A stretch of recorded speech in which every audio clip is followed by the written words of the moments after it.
Hey Aaron, can you hear me talk? Or am I like kind of delayed? If you can hear me talk, just post in the chat. If anyone can hear me talk, I'm just trying something different here.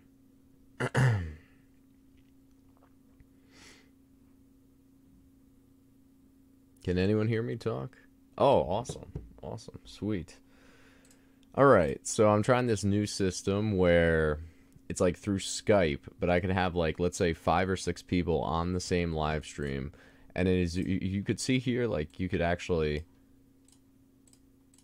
change the dimensions. So like when someone else calls in, we could literally have like a full blown split screen, which is like freaking cool. Okay, cool. Very nice, very nice. All right, so if anyone wants to join in, the Skype is on top. Is there a way to pin that? Probably. No, maybe. Okay. And thanks, Aaron, for being a fan. So what would you say is your favorite product of all time? It's gotta be... It's gotta be Metal Raiders. It's gotta be. Is your beard finally gonna grow before DDS? I don't know. I mean, I'm thinking no. I don't know, man. My beard, it just doesn't grow, you know? Just doesn't grow. Takes a long time, Kim Jong-un. I don't know. I don't know how to do it. You need to teach me the ways of growing beards. Let's see here. Okay. Let me just post. Okay, I'm trying to get like a bunch of people in here too. So it's going to be like a group discussion. That's what I'm hoping for. Obviously with different opinions would be great. So, but yeah, no, Aaron, I think Metal Raiders just because it was the first set I ever actually opened up. So, first pack ever of Yu-Gi-Oh! Gate Guardian, had no idea what it was. And then the second pack, Suijin. And then I didn't even buy the decks until like after 10 packs of Metal Raiders. So let's see here.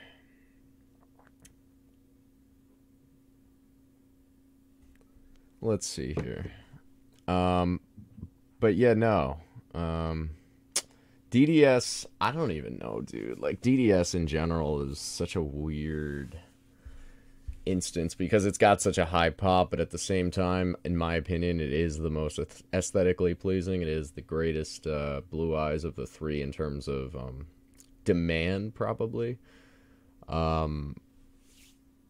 Obviously, LOB gets the rarity, but I don't know. It's a tough one. It's a tough one, dude. Let's see. So we got 7 people watching. So 7 lurkers around here. I don't know who these guys think they are behind the scenes. Vintage Yu-Gi-Oh! I just gotta seeing that he's drinking. What are we chit-chatting? Vintage Yu-Gi-Oh! What are we chit-chatting about? I told you already. We're talking about frogs. Oh, it's AAA meeting. Okay, so any questions? I'm on here to talk with you guys, ask some questions. Feel free. This is kind of, let's see. Do you watch any newer Yu-Gi-Oh shows? Unfortunately, no. Unfortunately, just the original series. I didn't even get into GX. So GX was like too much for me. Too much. I actually stopped dueling around the time of like elemental energy and the elemental heroes and all that good stuff. So basically the last set I remember actually buying packs of was like Gladiator's Assault and maybe Phantom Darkness, but I don't, maybe like a pack or something, just because I heard Dark Arm Dragon was like crazy. Hey Fernando, F-Man Gaming. Hey, if you want to join in, can you see the Skype link, Fernando? On the top, is it like pinned to the top? OG is, yeah. Silvery Calcos, yeah. Was not meant for kids. The best is seeing the OCG, the Japanese, all the good stuff, all those cards, man. Oh god, the uncensored artworks, it's second to none. You actually see blood, which is great. I actually like the Lost Art promos. Awesome. Thanks, Fernando. The Lost Art promos are freaking cool, man. Like, I'm trying to think of, like, the craziest. I saw one post on Instagram, and it was, like, some, like, half-naked woman, or I don't even know if it was, like, a mermaid or something, and there was just, like, blood. And I was like, holy crap. This is wild. Soul Fusion, first edition. Should I get these? Yeah, no, definitely. Well, here's the thing. If you want to do it for fun, then just keep trying to pull them. Hey, what's up? Blue Lock Angel. But yeah, if you want to do it for fun, just open up packs until you get them, and you know. But if you want to just financially save your wallet, then just buy the single cards. I mean, that's pretty explanatory. You never want to open stuff. You're never gonna make money overall opening stuff, but the reason you do it is because it's fun. So, notice me, Tim Senpei. Oh, hey, what's going on, dude?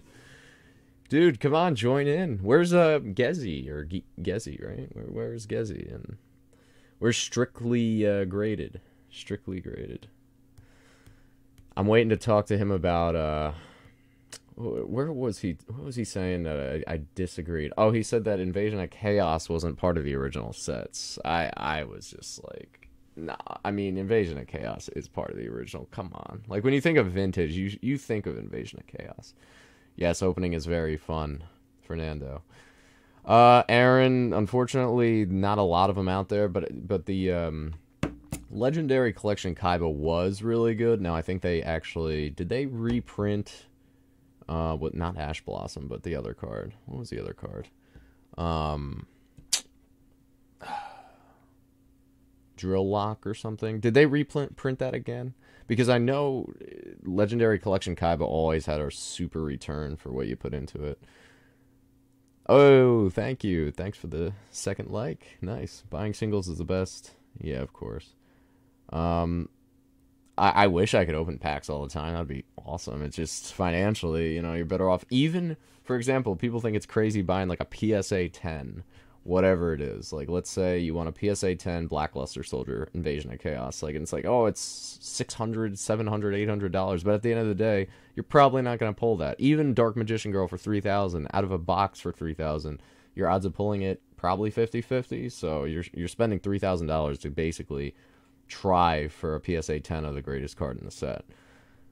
Tony is busy declining the wavy brand. yeah, 20k. I'll take 50. But then again, who am I to say? Because I always, like, stuff I don't want to get rid of, I'll just throw on eBay for a crazy high price and see what happens. You know, because there's always some sort of price, I guess, that one would be willing to sell a card at. And at the end of the day, if it doesn't move, it doesn't move. It's not the end of the... Don't tell people it's worth 3k. The Dark Magician Girl, or the boxes themselves, Magician's Force.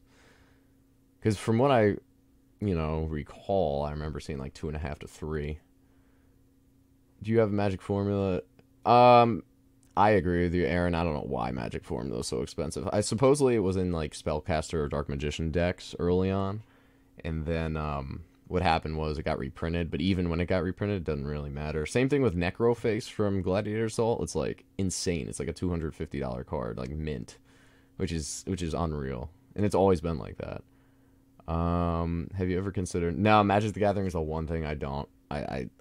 I never got into it, unfortunately, and I feel like at this point I'm so far behind. Like, I would have to literally, it would take me years upon years to even understand what's going on. So like, I'm just gonna stick with the two things that I've done for years upon years, which is Yu-Gi-Oh and Pokemon. So, AKA your username. What condiments do you put on your hot dogs? Good question. It's got to be spicy. Got to be spicy mustard. Got to be spicy mustard. Derek, how you doing? Hey, how's it going? You can put yellow mustard, like non-spicy yellow mustard. You can't do that on a hot dog. You can't. That's a sin. Ketchup? No ketchup. No, that's ridiculous. No, that's like putting ketchup on eggs. I look, ketchup on eggs. A lot of people do it, but it's just not for me. It's kind of gross. It's gross. Do you resell full time or do you have a side job? No, actually, this is like my side thing. It's just more of a hobby. Obviously, it's turned out pretty well, but yeah, I mean, unfortunately, I have to work too. So, but I do love doing what I do, and I'm on the radio, so it's freaking awesome. Pan frying chicken with mustard is delicious. Pan frying chicken with mustard. Anything with spicy golden mustard is beautiful. I mean, honestly, anything. I will eat a card with spicy mustard on it. For sure. Is buying a PSA 9 unlimited Dark Magician Girl? No. Don't even buy a PSA 10 either. Don't buy a PSA 1 to 10. Anything unlimited Magician's Force, stay away like from the it's a plague, because all Konami has to do is say, oh, there's going to be another legendary collection. Oh, there's going to be another whatever it is, the God cards. What was that? Was it a legendary? Yeah, it was a legendary collection. And then they're going to say, oh, okay, well, we're putting Magician's Force in here. You know, that's a ticking time bomb to me. There's a chance that they never reprint Unlimited Magician's Force, of course, but that's why it's unlimited, because there's always a chance it's going to be reprinted. So, to me, that's a disaster. I mean, if you want Dark Magician Girl, like, and it's cheap, just get the reprints. Or, obviously, I think you should just better get a lower grade first edition one, even if it's like a PSA 7. Like, just get a PSA 7 Dark Magician Girl instead of buying like a 9 or 10 unlimited. Which Yu-Gi-Oh cards can you have 3 of? I'm trying to make a binder, but I never played. Well, for playing right now, I can't help you. Like the meta game, I don't know what. But for collecting, I mean, honestly, just get 3 of like your favorite cards. There's no such thing as too many play sets of anything. Would you recommend spending money on booster boxes or just single packs? Old school. Are you talking about to open them or to keep them sealed? Because obviously, if you're going to keep them sealed, you want to buy boxes. If you want to open them for fun, you're probably better off buying single packs as long as they're unscaled.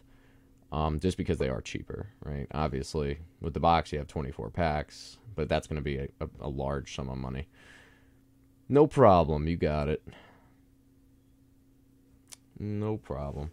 If anyone else wants to join in here, if it's still pinned, the Skype link, let me actually just click it. Curious to see what comes up. Join conversation. I'm wondering if that goes to a textual conversation or a video. Because if it's a video, then I could get like 5-6 people on here at the same time, which is awesome.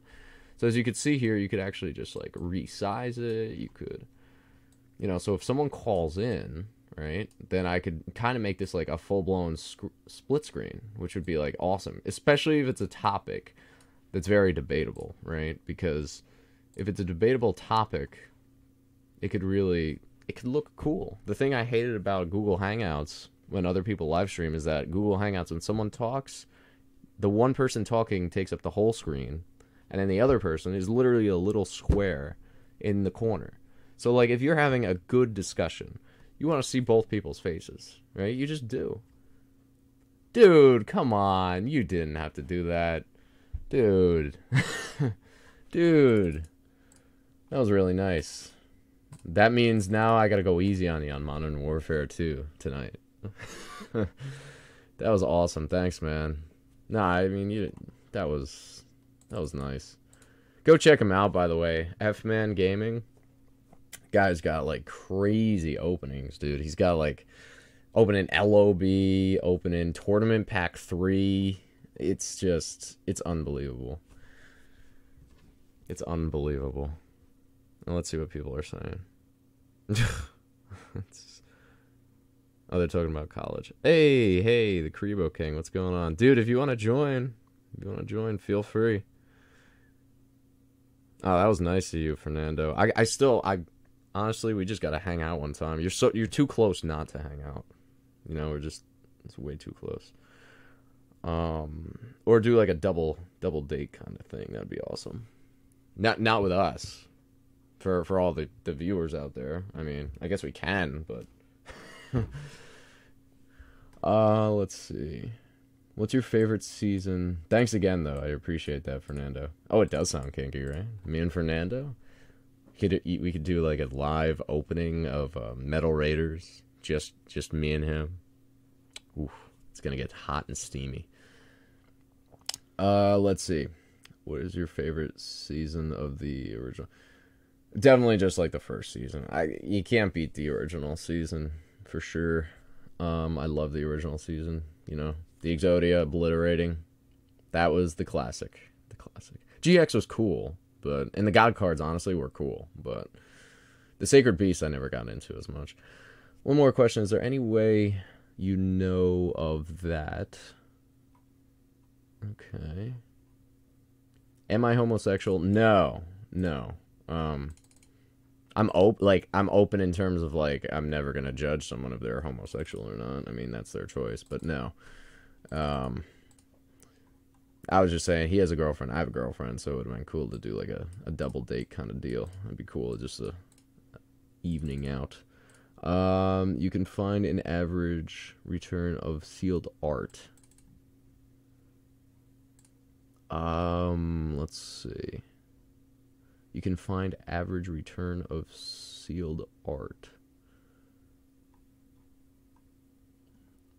What does that mean? I'm sorry, I'm just confused. One more. Is there any way that you know of that can find the average return of sealed art? Oh, are you talking about like art, like actual art, like paintings and sculptures, or are you talking about like of sealed art as in like sealed product in Yu-Gi-Oh, or Dual City 1,000,000%, Dual City best? Estimate set value versus booster box price. Oh, that's valid. I think in my opinion the booster box prices, you know, appreciate in value more than singles typically.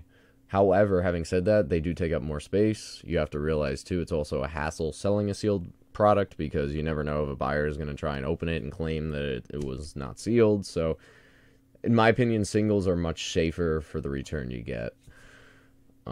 I have both. I have sealed and I have singles, but obviously... And then you worry, too, about humidity. Let's say it's a hot summer day. You worry about that wrap coming off, you know, literally from the humidity in the air. So, it's always a risk, too. You know, or damage. It's so much easier to damage a box or rip a tear in a box than it is for a PSA graded card to ever. Worst case scenario, it gets scratched, the case, and you just send it back if it bothers you. I'm looking for picture evidence of the Mattel action figure promos. They're incredibly rare. Yeah, they're really rare. I have not seen a Cyber Dragon, Luster Soldier, or Kariba level 10. The rumor is that they never existed.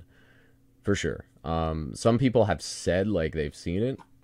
Until I see a picture of that, I can't claim they exist. The rumor is they're false. I mean, I wish they were real because the Cyber Dragon with that parallel art was awesome. Oh, Stan. Hey, I mean, you never know. You never know, Stan. You always could be surprised. Blake, season 2 of the original Yu-Gi-Oh is the best. Nothing beats the God cards. I mean, God cards are cool. Sound is wonky. Is it really? Oh, shoot. Oh, sounds okay for me. Okay. Oh, I hate it, Aaron. I hate the censoring. I just want the full-blown nudity and violence. I mean, that's why Game of Thrones is so popular. All you see is frickin' naked people and people's heads being chopped off. That's freaking awesome. Someone just listed at 20K. Yeah, that's... Should I pull money out of my 401k? No, definitely not. Yo, Kanye West, the noodles. Come on in. Look at the Skype link. Actually, could someone like try and connect via Skype? Just because as you could see, I can move the screen. I could resize the screen. So my thing is like if I get a bunch of people in here, We could literally have 5-6-way discussions. I mean, which would be phenomenal. So definitely, if someone could like try, if someone has a Skype and actually just wants to see if this actually works, that'd be awesome too. Yu-Gi-Oh! Pokemon, I played competitive probably for the first few years, and then that was it. There's no way. It got too fast, you know, with fusions and oh yeah, Fiche 6-way for sure. Unfortunately, the I was gonna say something, but I'm not gonna say it. I am not gonna say it. A lot of high price cards are overinflated. Yeah, it's tough. It's more of a seller's market right now. It's the amount of, you know, increase, the percentage, the margin that we've seen in the last 6 months has been unprecedented. It can't continue to go on. If anything, it has flatlined, which is good. But yeah, it's very difficult to actually continue on. So I see it as a seller's market right now. I think long term, sure, the cards are going to hold the value for sure, but I mean, it's tough to say. Let's see if anyone... Yeah, okay, so no one... Did anyone join that Skype thing? No? No one did, huh? If anything, too, if you want to add me... Here's my... Is there a way to pin a comment? Like a comment that I want to make, because... Skype... Name... Tim... YugiohTube. Let's see. Is there a way to pin that? I don't know. So if anyone wants to add me, I can add you right into this, I think.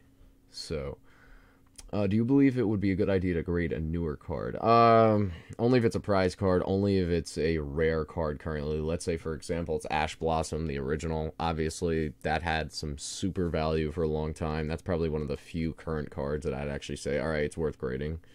But aside for, like, the reprints, forget about it. Only if you personally like the new cards, just grade it, just because it's going to be way cheaper than actually buying the original, if that's what you're... You know, if it's out of your budget, then sure. I'm investing in raw cards.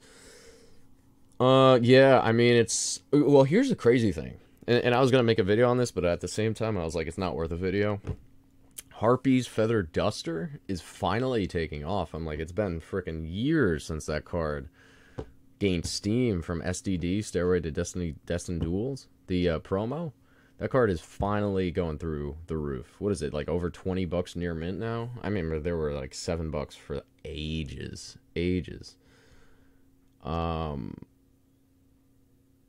Back in 2009, Upper Deck Day. Oh, yeah.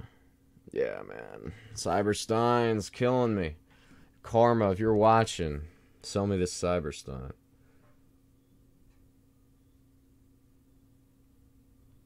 Alright, Karma. I hope you're watching. Sell me that Cyberstein.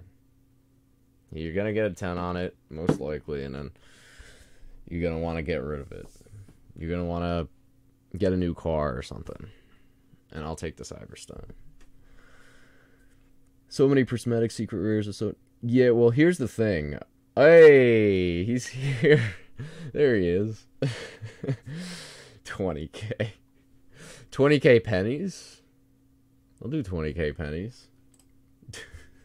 20,000 pennies for sure. For sure.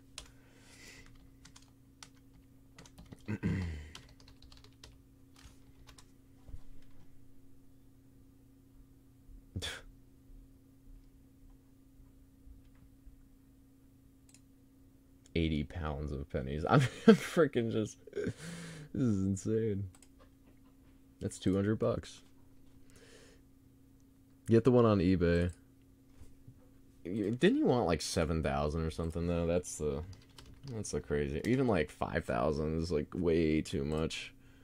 Well, there's a 9 at 3.2 thousand. Oh, and there's a 9.5 at 3.9. Although it's a strong 9.5 at least, so that's cool. Ugh. It's gross looking at these prices. It's nasty. Nasty, nasty. Let's see. I wish we had the 20th anniversary secret rares. Yeah, no, they were sick. And honestly, the foil pattern was awesome. What's the rarest card you have with the highest? Oh, it's got to be. Oh, in general, if it's in general, it's the Shadowless Charizard for sure. The PSA 10 Shadowless Charizard, which is awesome. I actually pulled that myself, which was epic. It's locked away now. Actually, not even close to where this is being filmed. So. That's freaking amazing. The Shadowless Charizard, by far. It's the #1 card. It's not even close. That I have. TCG. I mean, yeah, I wish. I want the Blackluster Soldier Steel card. Oh, yeah, well, supposedly was there only one of those in existence. Wonder how many Cyber Science and Crush cards are just... Nah, they wouldn't be in bulk, man. Like, because the thing is, at the time, like, people getting those cards are like, they know their true worth, you know? Yes, it is, VJ. Yes, it is. In the bank. And actually, literally in the bank. Do you watch Alpha Investments? I used to watch a lot more of his stuff. And actually, he's like one of the people that was like, you know what, he could talk about investments, so like, why can't I do it for Yu-Gi-Oh? Like, you know what I mean? Although he is freaking entertaining. That guy, Rudy, is just like, he's so entertaining. He's just freaking amazing. Amazing. Like, you could know nothing about Magic, but like, it's just pure entertainment, which is awesome. Which is a special ability. Not everyone's got it. I don't have it. Oh, he is. He's awesome. Giggity. Yeah, so come on. Anyone, feel free to add me on Skype and get in on this. Anybody. Come on. I look like a mess. I totally just let myself go. I grew a beard for this. I mean, this is must-see TV. What? Okay. Yeah, he said his large portions. Yeah, were non-Magic. Yeah, I mean, he's got a talent. Just as an entertainer, he's got a freaking talent. I mean, that guy is awesome. Like, imagine him as, like, a teacher, like an econ teacher. It would be the greatest thing ever. Favorite Yu-Gi-Oh card of all time, still will have to say Exodia Necros. For some reason, like, I just liked it because the Exodia at the time was, like, all on one card. And not to mention the Exodia was, like, kind of blue. So, in my mind, since I'm a Pokemon fan, it's almost like it was a shiny Exodia all in one card. I know it sounds weird, but yeah. That's Dark Beginning. That's tough. That's a tough question. I wouldn't say invest because I don't think long term those boxes are gonna like skyrocket. There's certainly better buys. There's some worse buys than Dark Beginning and Dark Revelation. My opinion on them is like, if you could get them for a really good price under market value, then why not? You know, why not? It's a low risk, low reward, but low risk, in my opinion. So if you could get it under market value, it just makes sense. But if you're like overpaying for it, then no. Card Trooper. Oh, I remember Card Trooper from the Duelist pack. Yeah, I remember going to like freaking Targets and just like, well, I must have opened so many of those packs, and because they weren't that hard to pull, were they? The Card Trooper, wasn't it like 1 in 24 or something? The Ultras. Card Trooper was really, that was a big card back in the day, so that was cool. Let's see here. Oh, Karma. All right. I'll see if your Skype shenanigans work. Let's see. Oh, Jesus. Lost my room. Have you dabbled in Magic? No, unfortunately, man. I wish. You know, I wish there was another nerd alongside me to get me into Magic. But unfortunately not. So that's the one thing I don't know anything about Magic. Aside from, like, obviously, Beta, Alpha, all that good stuff. Black Lotus. The basics that everyone knows. But yeah. Karma and Tim. Oh, snap. It's about to get down and dirty in here. Let's see what Karma's got. Hopefully you can actually join, though. That's trying to see if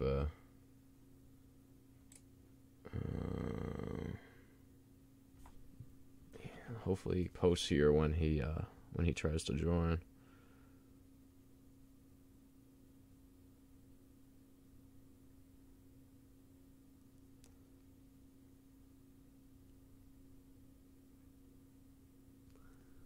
Send you a message on Skype. All right, let's see. First, why am I not getting it?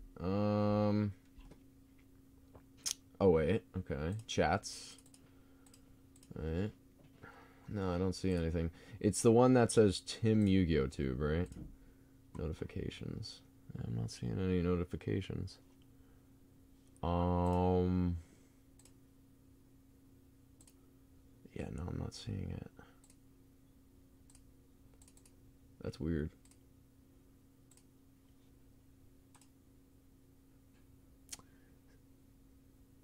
Oh, the GLAS box. Seen days ago. What's the seen days ago mean? Says you. That's weird. Let me see. That's weird. If you want to just call me at Tim YugiohTube, you probably could search Tim space YugiohTube, and oh.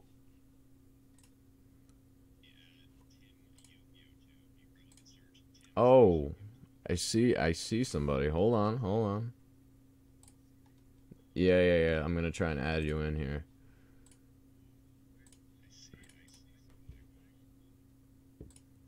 Let's see. Whoa. Oh, it's because you don't have a photo. Or you're not using video, right? There you go. Hey! Awesome. Is that how it works? Yeah, this is cool. I like this.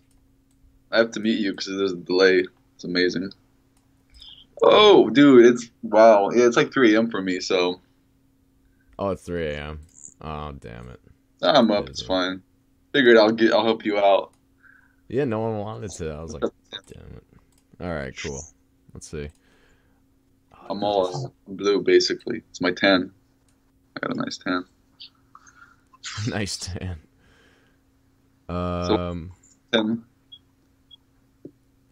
Yeah, VJ, I could personally tell you that Gladiator's Assault box was actually like from a store.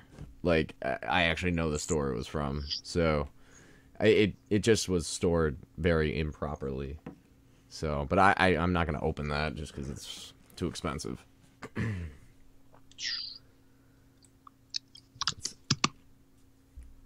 You collect old school. Oh, I got another call here. Let's see.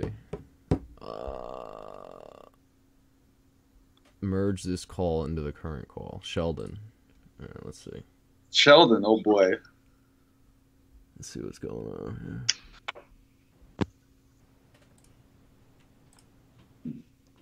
here. You don't look like Tim. Damn, dude. Things happen. All right, sorry, buddy. Hey. It's a 3-way. Oh, Tim is on here. I was going to say, what the hell? Awesome. Yeah, this is cool, man. This is the first time I'm trying this. Yeah, I couldn't. I thought me sending you a message would have triggered something, but anyway, I hit the video call to see what would happen, and I guess this is what we got. So yeah, this is cool. This is real cool. So where's your video, or is it just off right now? My video? Yeah. It's on. Like, do you see me at all on your screen? No. That's weird. I'm gonna ask the chat. Can everyone see 3 people? Or Karma, can you see us too? Yeah, I can see it. Okay, cool. Everyone. Sweet. Yeah, someone says they could see all 3 of us. So yeah. Oh, okay. But... Ooh, I won't do that. All right, so about that cyber stuff. Damn, dude. I'm still not done with the whole set, so it's just, I don't think it's going to happen anytime soon. Yeah, well, you think it's going to get a 10? I mean, considering PSA, I don't know. Maybe a 9, maybe a 10. One of those two. Was it, like, cracked, or was it, just bought raw? I bought it raw, like, almost 2 years ago now. And they kind of started the whole hunt, I guess, for the other ones. And at first it was more like, if they pop up, I'll see if I can get one. And then I realized they don't actually pop up, and you have to put in effort and try and find a few people willing to sell for a decent price. So it's kind of a hassle, which is why I think when 3 of them went up for like 3K, that was like the ideal time. Yeah, I was dumb on that one. I was stupid. It's hard to predict, but like I could see if like the first 2 sell for like 3K, the third one was gonna go for a lot more. That just felt like obvious to me. Yeah, especially because auctions will typically go cheaper too. So, it is what it is. I mean, it's a dope card, but you can get the dark beginning one, right? For like, oh, Jesus. That's not the same, man. Problem solved. It'd be cool if they had ultimate rare Cyberstein. That'd be sweet. That'll happen in 5 years, give or take. Probably, yeah. Sheldon, can you hear me? What's going on? What is your goal now? Because you have basically everything in 10, right? Yeah, I kind of stopping where I'm at right now. Just looking for a couple more faded cards for MRD. I mean, LOB's done. I'm trying to find a best way to display it now because I probably have about 180 slabs, and I mean 3/4 of them just sit in a box in a closet, right? So next goal is to try to figure out how to properly display it without it looking cluttered or anything of that nature. Looking at a couple custom wood options, but as far as cards, the cards themselves, I forget who I was talking to about this yesterday, but no intent to get into GX or move forward, anything of that nature. As far as my binder collection goes, I'm good with that. I don't really desire anything past MRL outside of the one-off cards like Yada. I'm keeping Yada, and I thought maybe get into the secrets, but it's only so much money you can throw into this stuff, right? Like, I think that's the biggest problem now is unless more people come into it, it's there's too much graded stuff almost now, right? Certainly on the MRD side, I'm not sure if I could say the same for all sets, but outside of a couple key cards, I think things are kind of stay flat at the moment for some of the older stuff. You could exclude LOB from that maybe, but again, the prices are getting too ridiculous for the average collector. So I would not call you average, my man. No, but that's what I'm saying at the same time, though, right? Is again, there's an abundance of these cards, so I can pick them up. I could, I was one secret off of completing the MRD play set, and I kind of looked at it and said, what the hell am I actually going to do with all these cards? I don't have the space for them. So I sold off a couple of them, and I'll have at least 2 of each between the faded and the saturated on the MRD side. But again, the prices are a little bit too high for some people coming in, so they stick to the raw cards. And I can keep picking cards up, but I think I've got enough in this. I can put some in real estate. I can put some somewhere else as far as the investment side of it. But from a collecting standpoint, I have. Sorry to cut. Does that mean you're doing it for investing purposes? Or no, not for investing purposes, but to buy anything more would be for investing purposes. I don't need 3 blue eyes. I don't need Art Paladin. I'm not even collecting MFC, right? I like the card, but if I was to buy anything more now, it would be for investment purposes because I've got my main sets. I don't know about you guys, but I just feel like when I first started, I had just a small collection goal, and then as time went on, though, just things changed, and I got a bigger and bigger appetite, I guess, for more cards, or more hollows, or even different series. And I realized if you don't really control it, it quickly gets out of hand.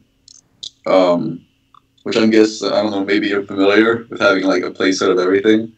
But yes, so yeah, I think it can be a bad thing because you really just get too much into it, and it's no longer for collecting purposes, I feel. Yeah. So that's just me. So that's why I just took a long look at it. It was I'll keep a few things, but most of it I should just get rid of. Well, my thing too is if you're investing and you're selling the cards to actually increase your collection too, then it's not too bad of a thing. It's kind of like the trade-off of, well, some of the cards you have you're collecting, other cards you're kind of going to flip and resell, and you're going to use the money that you get to put into your collection. Well, yeah, it's like you make the best of both worlds. For like, you know, I have a lot of old cards that are now kind of valuable, so I've got and I've sold a lot. Which just makes things easier in terms of like not having to bother, not being like, oh, I'm actually wasting money on cardboard. Because at the end of the day, it's kind of what it is. But you know, at the same time, you can always look at it from a financial side, and obviously, you know, you do relatively well if you know what you're doing. So. Yeah, I mean it's a commodity and it's collectible, and people are always gonna, you know, unless my biggest threat is. I'm not sure about that. I'm not sure about the whole. People always. Yu-Gi-Oh could die out. I guarantee you, Yu-Gi-Oh could die out. People, in my opinion, I think the only threat to cards and collectibles in general is counterfeiting or technology that's going to make a card look exactly like the original. So for example, whether it be like Pokemon, Yu-Gi-Oh, Magic the Gathering, I mean, if there's technology out there that can literally replicate the exact shape, the form, the texture of an original card, then you're obviously in trouble. And technology can get so good now that there's obviously that concern. So I think it won't happen for a long time just because there has to be so much perfection in terms of... I mean, people have been trying to counterfeit the Charizard first edition now for a long time. Even the PSA slabs, people are trying to counterfeit too. So unless technology gets that good, then I think it's overall pretty stable. But again, you always have to be aware of the risk. So well, that's why we throw so much money at these grading companies, right? Like it's their responsibility to protect the market from those counterfeiting opportunities. As far as I'm concerned, if it does get to that point where the technology becomes such a big part of it, you're going to have to start registering all cards to their owners. And you know what? Anything after 2018, right? So what are they at right now? I think the last slab I looked at was at 4 million or 41 million, whatever the hell it was. But I know anything that's graded 2019 and earlier is legitimate, right? So as long as I can source that back to its original owner and find the paperwork. I mean, they'll have to find ways to secure that, or there goes your publicly traded company, right? So that's their responsibility to make sure that stays intact. Yeah, my concern is that if technology gets that good, then whether they have responsibility or not at the same time, I mean, if some sort of technology can literally make a replica copy that looks the exact same, I mean, at that point, the whole thing crashes and burns. Whether it's cards or whether it's even vintage or antique toys or whatever it might be. But in my opinion, though, the cards are easier to counterfeit than obviously toys are. They're much more intricate, but... I mean, even vintage toys, like you see vintage toys go for $20,000, $30,000, you know, from the 1900s, 1950s, whatever it might be. So I was more talking about just the competitive game, actually. Sorry, you're saying if Yu-Gi-Oh dies, yeah. So right, Yu-Gi-Oh I know, like collector-wise, I feel like cards from like LOB, they really like at this point it's hard for them to really lose all value. But like in terms of the actual game itself, I don't know if in the States it's booming or if it's been on a decline for like 5 years. Yeah, I mean, my opinion is that it's closer to Magic in the fact that it's driven by the vintage values are driven more towards the older players or older collectors, whatever it is, with deeper pockets and disposable income. I will say, if Yu-Gi-Oh dies, it's not a good thing. I mean, for obvious reasons. But at the same time, I don't know. It's supposedly the last few years has been relatively stable in terms of attendance, in terms of popularity. But that's obviously a concern. That's why Pokemon, in my opinion, is always the king of the three, for sure, because Pokemon has that lasting power. There's kids playing Pokemon now. There's no kids playing Yu-Gi-Oh! There's no kids playing Magic. Like, I'll let you know, in Europe, like in the UK and France, no one cares about Yu-Gi-Oh! At all. But in Germany, it's a thing for some reason. There's some crazy collectors in Germany. But yeah, no, in Europe, it's definitely not really a market there. Pokemon kind of exists, but that's just, I think, is just so much bigger. But But I see it's funny because I thought like when like the digital card games came out like Hearthstone and things like that. I was like, this is surely gonna like just kind of change the whole playing field. It's just a lot easier access wise. But I was I wasn't wrong because a lot of people play it, those games. But I definitely thought it would have a bigger impact on the physical cards. So that's kind of surprising. Well, to Tim's point on that, though, I think you are seeing it, right? Like if they're, and I don't follow the game itself at all, right? I haven't played since I was a teenager, so I collect purely on the point of nostalgia, and that's it. But if kids aren't doing that because they've got their phones and everything is in here, which at the end of the day is useless, right? Like I play the Dragon Ball Z Dokkan Battle, right? And fuck, I don't know. I don't want to know how much I've spent on that thing. At the end of the day, it's a bunch of zeros and ones, and it means nothing as soon as the money goes out the door, right? The gaming landscape is certainly changing. You're seeing that with physical copies of games, right? Like again, if you want to talk about the toys and cards and replicating those, a Super Nintendo is worth more now than what it was when it originally came out, right? And the games that go with it. Now everything is downloaded and there's nothing's physical, right? So how do you collect something that's not physical, right? How do you protect that as a company that's selling it? And as a collector, I mean, what, you're going to sit there with an Xbox and hope the hard drive doesn't give out, 30 years from now to show off your virtual reality games as they first came out? Like it's not a thing, right? So I think collecting in general will run into trouble of anything of intangible. I'll say anything intangible. It'll be very difficult for collecting to continue to be a thing for some of these companies or for those that appreciate them. That's just my 2 cents.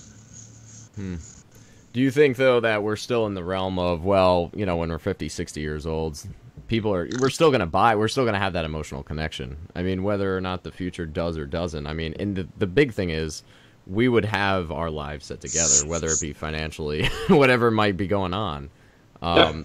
So, for example, when you see the 1900s, the 1920s, the 1930s, all these collectibles going for millions of dollars, that's because also that the people still buying that stuff are still of age to where there is that nostalgic emotional value to it.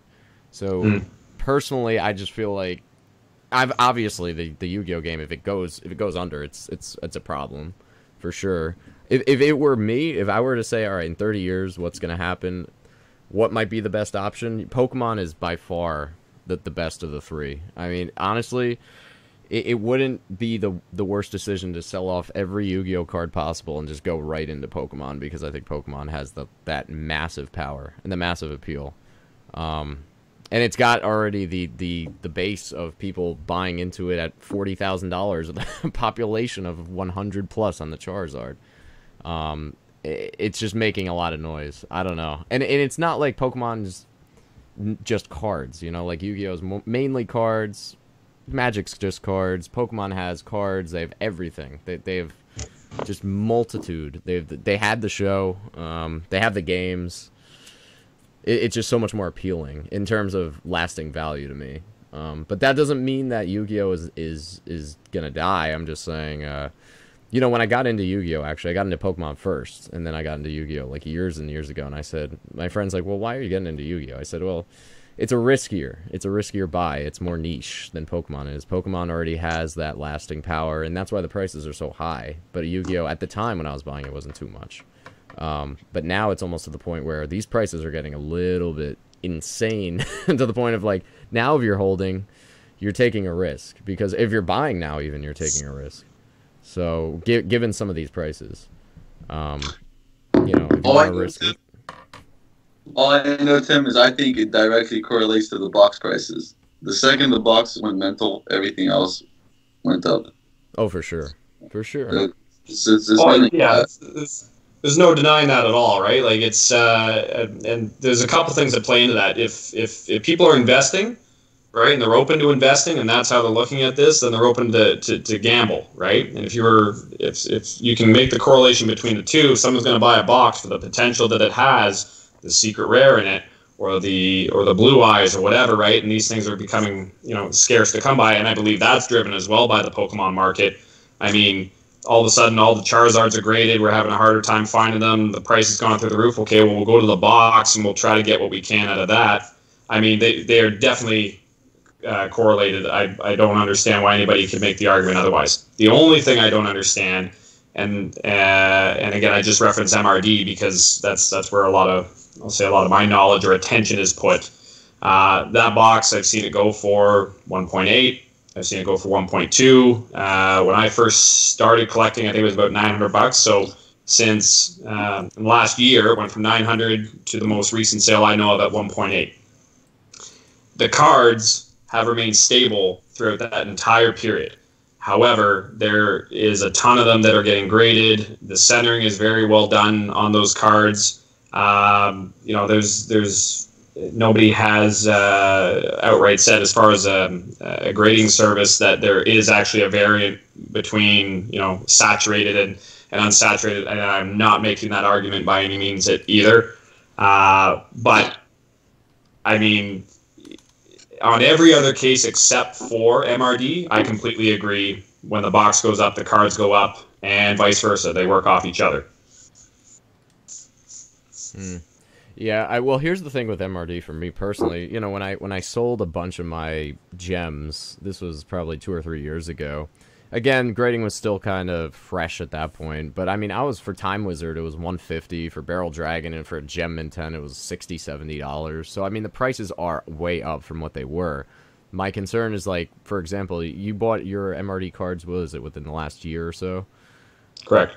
Yeah, my concern is that you almost got into the MRD set maybe a little bit too late. But it's not to say it's going to go down. I'm just saying in terms of, like, the risk-reward and your return on, for example, like, just how long you're going to have to sit on it, it's tougher. But I don't know. I mean, it's tough because at the same time, you see the box prices at 1.8, and no one's really going to rip a box at 1.8. It's a tough call. I mean... Yeah. I think like 3-4 months ago, MRD all those they spiked like $50, even like if they were all. But ever since then, it's just been steady.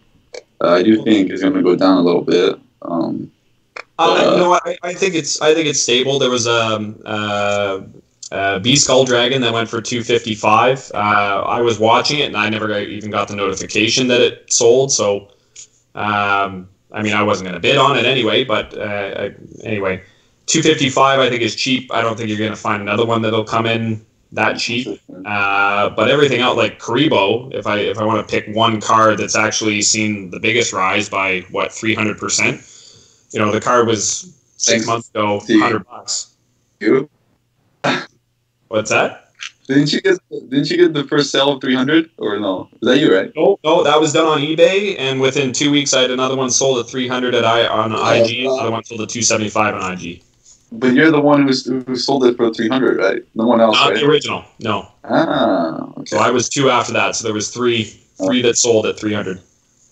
And so anyway, here's a super, right, that's outperforming actually LOB supers, and it makes no freaking sense whatsoever, right? But it's a little bit of that hype train. Do I think it's going to stay at 300? Not a chance. But does it have a bit more nostalgia than some of the other MRD cards? I guess. I don't know. The MRD set is such a good set from a nostalgia standpoint. I just think everybody's so focused in on LOB and trying to get that before the prices. Everybody's got that FOMO on LOB, right? People don't have the money to be able to put into other sets right now. I mean, MRL's being basically flat. It's LOB and the key cards from different sets, and outside of that, you're looking at collectors, right? And there's not enough collectors, I believe, at this point in time. But going back to Tim's comment, every generation has kind of treated collectibles differently. I know, like, I look at my parents' generation, it was stamps and cars, right? So everybody when they're younger had a stamp collection, And everybody, when they got into their the baby boomers got into the industrial, the benefits of the industrial revolution, families with cars and everything else, all the classic cars started getting picked up and increased in value. That'll probably die out. People don't have the same appreciation for vehicles anymore. They're work units, right? The same thing will happen to every collectible at some point in time. It will lose its value. I'm not sure if you guys are interested in going out and buying, a piece of art or old furniture or anything of that nature, but I couldn't tell you anybody in my circle of friends or extended circle of friends that, gives two shits about it, right? So everything is going to have its peak at some point in time. It's just a matter of when will that be. So when I'm 50 or 60 years old, will I still have an appreciation for it? Sure I will. Will everybody else? Who the hell knows, right? But is it a collection or is it an investment? I got to be okay with that. For MRD, as an example, if I died tomorrow and somebody sold everything for $100, well, I'm not going to give a shit because I'm dead. But otherwise, it's staying here. So, could I have gotten it for cheaper and been happy about that? For sure. Am I mad that it's not going up in value, or it's, I'll say, stabilized and hasn't increased? Not really. I think you're a tiny bit. Because if I remember, you're more into finances and banking, right? Most people would prefer if the things they bought generally went up a bit. That's just human nature. Because maybe you made a bet that you thought I'm going to use next big. I don't know, but I just don't really take the whole credit of saying I don't mind if my collection is worth nothing, in 2 years' time. I don't really think you said that directly, but it's like a stance I've heard a few big collectors say, and I just don't believe that at all. Well, it depends on how you look at it, right? So if I'm doing this for entertainment, if I go back, 5-10 years or whatever you want, I used to play a ton of paintball, right? There's other people that love to gamble. This is all money that gets spent, and the only value you get out of it is the euphoria of it or the enjoyment of it or whatever it might be, right? So I'm playing paintball, I blow $80 worth of paint down the end of that barrel, I'm never getting that back. Did I enjoy it? Did I have a good time? Was it worth it? Yes, it was, right? So when it comes to this stuff, if you have the disposable income and you're doing it for the enjoyment of it, well, that's how you have to look at it, right? Same thing with gambling. You blow $100, you don't win anything. Well, did you enjoy yourself? Yes, great. If you didn't, you shouldn't be fucking gambling, right? What are you doing it for? Is it the enjoyment, collector aspect of it? It goes back when you buy several, and you're like, oh, am I doing it for the investing, I think there's a point of collecting when you buy five of one card, right? Or am I wrong here? Well, it depends. So in my situation, again, here's MRD. I'm looking at LOB prices in MRD, and I'm going, okay, well, this is cheap, right? These are cheap cards in comparison to the number one set as far as sales go. I mean, my entire MRD collection, I got it, I'll say at bulk prices, right? So I didn't spend as much, B-Skull goes for $250. If I sold it for $250 right now, I make $30 on it, right? Do I care? No. Do I want to sell it? No. But if there's people that, I got people that message me, hey, can you sell a Karibo? Can you do this? Yeah, sure. But what are you buying it for? Are you buying it because you're collecting it, or are you buying it to turn and flip and sell? I had the same conversation with Aaron Sassioto, because I was looking at him to buy a card. He said, well, are you buying it to flip it, or are you buying it for your collection? I said, buying it for my collection. He said, okay, then we'll make a deal, right? And, is 5 copies overkill? Sure, might be, right? But does it put a dent in my wallet that I cringe over? No. So I can do what I want. Long term, though, I still feel like the long term prospect of these cards are sky high. I really do. I feel like they're just the commodity, and people are still going to want them 20, 30 years from now, whether the game is alive or not. I mean, it's just how it is in terms of the collectible industry, the trading card industry in general. I mean, the industry as a whole is so strong. I mean, for example, I went to a national sports card show convention. Somehow I ended up walking into an auction where you see the 1950s, the 1800, whatever it is, these cards Graded PSA 2 going for frickin' 300,000 starting price. Every 5 minutes, a new card was being auctioned off. The trading card industry has always been massive. Whether it's Yu-Gi-Oh, Pokemon, sports cards, Magic cards, the trading card industry, barring some external circumstance, aka technology, trying to put it to an end, it is a strong industry. I really do. I feel like you will get better returns over a period of time in trading cards than you would over literally buying stocks. I really do.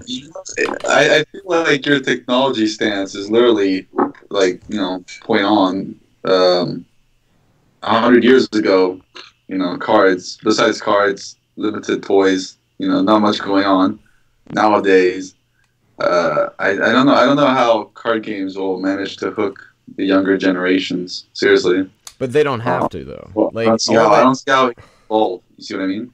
All they need is people literally, our age or younger or older, give or take, with disposable income. That's all they need is for the cards to go up in value. I mean... Yeah, but 100 years from now, you need, like, some sort of continuation. You can't just have a cutoff point. You know what I mean? And that's why I think Pokemon of the three is the best option, for sure. The safest option. Don't you notice, like for example, just look at base set, yeah? Like, I kind of dabble in the base set a bit. I looked into it, I got a bit interested, but overall, it's just a lot of effort. And I just noticed that besides a very few select cards, right, the most iconic ones, we'll say, most of them for the past year, if not more, have kind of stagnated. Yeah. No, I agree with you. Tell if it's because of the population, or the demand is just, it's not exactly increasing, so to speak. I agree. Like, if you're going to stick with Yu-Gi-Oh, you're better off going with anything Blue Eyes, whether it be Bandai, whether it be Legend of Blue Eyes, DDS, SDK. I mean, you're never going to lose with Blue Eyes if you're going to quote-unquote invest in Yu-Gi-Oh. It's the safest investment of the Yu-Gi-Oh sector. Same thing with Charizard and Pokemon. Same thing with Black Lotus and Magic. I mean, you're never going to lose money with that stuff. Because the people buying, for example, the Black Lotus for $150,000... it's a mix of collectors and mostly investors, because these people know they're going to make their money back, and more. All they have to do is sit on it for another 5 years, wait for it to keep appreciating, and when they have someone that really wants it, they're going to pay for it. For example, even in sports cards, Wayne Gretzky, a card PSA 10 sold for $400,000. 5 years later, it's over $1 million. It's just finding the right buyer, the right timing, and over time, all these cards appreciate in value. I got the input on that one, so just take your word for it. What, the Wayne Gretzky? Yeah. Oh, yeah. No, yeah. I have no idea what that is, my man. Oh, he's a hockey player. Yeah, I said sports, so give me, Yeah. Well, and here's the whether it be Jordan, LeBron, Babe Ruth, I mean, the sports cards industry is huge. I mean, I could literally tell you there's hundreds of cards that would fetch very close to $1 million. 6 figures. 6-figure cards, hundreds upon hundreds of cards. Yeah, same as my Cyberstein. Pay up, guy. Get that black label. Damn, dude. That's impossible. But, it's just, and it's buying you want to have one of the best card rather than a bunch of lower mid-tier cards. If you're going to actually hope in the long run that the stuff goes up, you want to get the crown jewel, you want to get the Blue Eyes, you want to get the Charizard, you want to get the Black Lotus, and that's it. Because if you start buying some of the other stuff, it gets more niche. For example, with the, set collectors. For example, base set stuff, the reason a lot of the other cards and holos don't go up is because they're more catered toward the set collectors, the PSA 10 holos. Whereas the the Charizard, it's just everyone knows who the Charizard is. Everyone knows that's the star of the entire sector. So that's what they're going to attract. Same thing with Black Lotus. I mean, that's the #1 card to get, and that's Mickey Mantle in baseball. I mean, millions of dollars, worth millions of dollars, because he's Mickey Mantle. It's just. Even if it's a low grade, I mean, it's better to have a low grade mantle than it is to have a PSA 10 nobody from that set, from that year. Tim, somebody asked about the Detective Pikachu movie. That was a good point. You have to talk about the potential impacts and price raises they will have. I'm curious. I mean, that's something when I was like, man, that can't hurt. The movie can't hurt for sure. I'm hoping It's got it like helps. 60 million views or something just on the trailer. So it's clearly, I think it'll be a big hit. Yeah, I think it certainly doesn't hurt. I mean, obviously, I'm hoping that there's some sort of spike there, but we'll see. You never know. It definitely is a good thing for the You industry. think 60 million views on a Pokemon movie actually has like an actual impact on just like market? Pokemon Go did. I mean, obviously that was a massive hit, but I mean that you saw soar in pricing. But you know what's weird, just comparatively about the Yu-Gi-Oh thing, is that the Yu-Gi-Oh market kind of exploded like on nothing, just based on people looking to get into Yu-Gi-Oh. My opinion is that a lot of Pokemon people went into Yu-Gi-Oh after the Pokemon prices kind of stagnated. That's my opinion of it. I don't know about that. I mean, I've been doing just as much. I'd say lately I've been doing just as much selling as I have been doing buying, and it's global. Like I put stuff up, I get inquiries from Germany, India, UK, the states here in Canada, and some of them, don't get me wrong, they got Pokemon right in the title of their name, but I mean I got into this because disposable income became available, right? And I think that's the reason why a lot of the individuals, at least within the IG community, and even some of the individuals I keep in touch with over eBay, as difficult as they make that, they're all enthusiasts, right? They are individuals that are collecting and trying to better their personal collections. I don't see the wave of Pokemon coming over, and again, I'm also talking more on the set collections and that kind of stuff. Maybe it is on the Blue Eye stuff, GDS and LOB.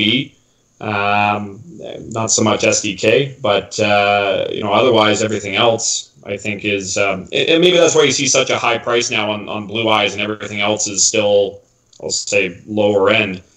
I don't know. Maybe I'm talking myself out of my argument now, but certainly on the set collection stuff, it's the enthusiasts that are getting into it, that have the money to do so, that maybe are putting the house on the back burner, or have a house now, and now what's the next goal? I've got disposable income. I'm going to put it somewhere. Why not collect stuff that I grew up with, right?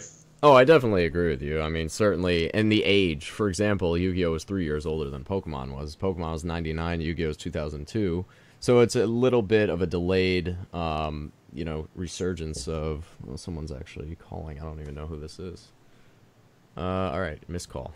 But I find it as like a delayed resurgence of Yu-Gi-Oh! And the fact that I think that's another reason why I don't think that it's done growing quite yet, because people who got into Yu-Gi-Oh! Were younger, for the most part, younger than the Pokemon people, because Pokemon was 3 years already, in at that time.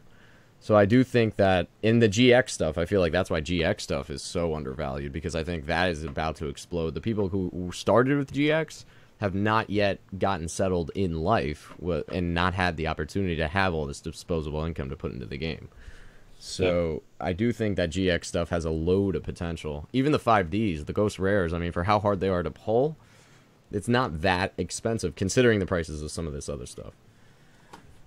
And I have no Ghost. I mean, in terms of Stardust and Black Rose Dragon, I have none of it. I have absolutely none of it. But I think the potential's there. You have a lot of sealed product. 2 or 3 cybernetic revolution boxes. I think 3, and maybe like one of each of the other. 1 elemental energy, 1 lost millennium. Basically, like 1 from each, except Phantom Darkness. What was the other? Light of Destruction. I don't have that. But it is what it is. You have like all the boxes from the old sets, right? No, I have like no first edition. The only first edition boxes I have from the original sets: Blue Eyes first print or wavy print, the glossy print, and I don't have any Metal Raiders, no Magic Ruler, no Dark Crisis, no Labyrinth of Nightmare. There's a lot of blisters too, like every blister of every set, basically. For some reason, I always pictured you had like just at least 1 box of every.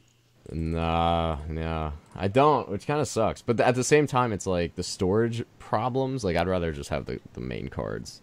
because like the boxes I always worry too, they're gonna like rip with the humidity, or they're easier to damage. So I do have a lot of weird crap though. Like I have some I literally have just miscellaneous just crap all around here. So I don't know. And I do have a lot of Japanese stuff, OCGs. So what do you think about rage quitters? Pokemon has people who take time off for other life and come back eventually. It's a bit harsh.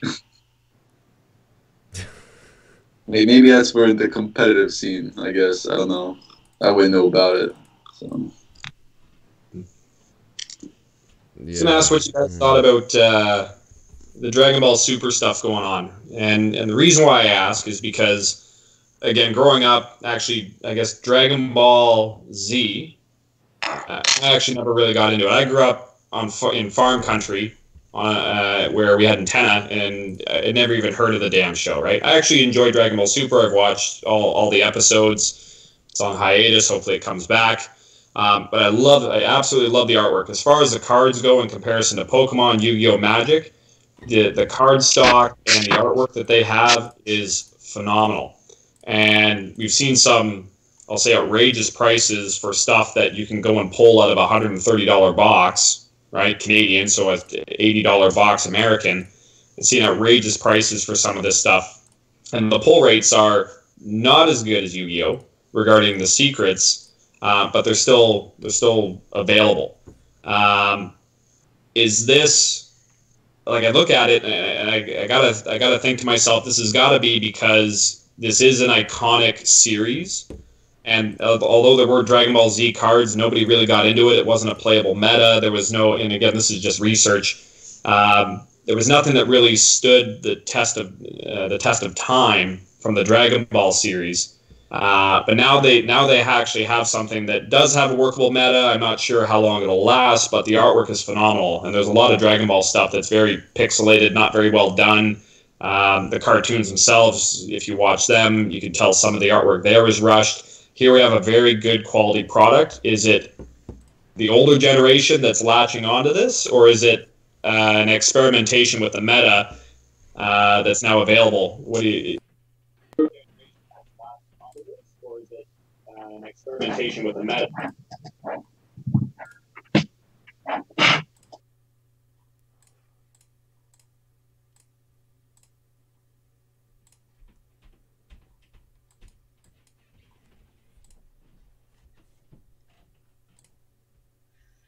Idea. Whoa, that's wild.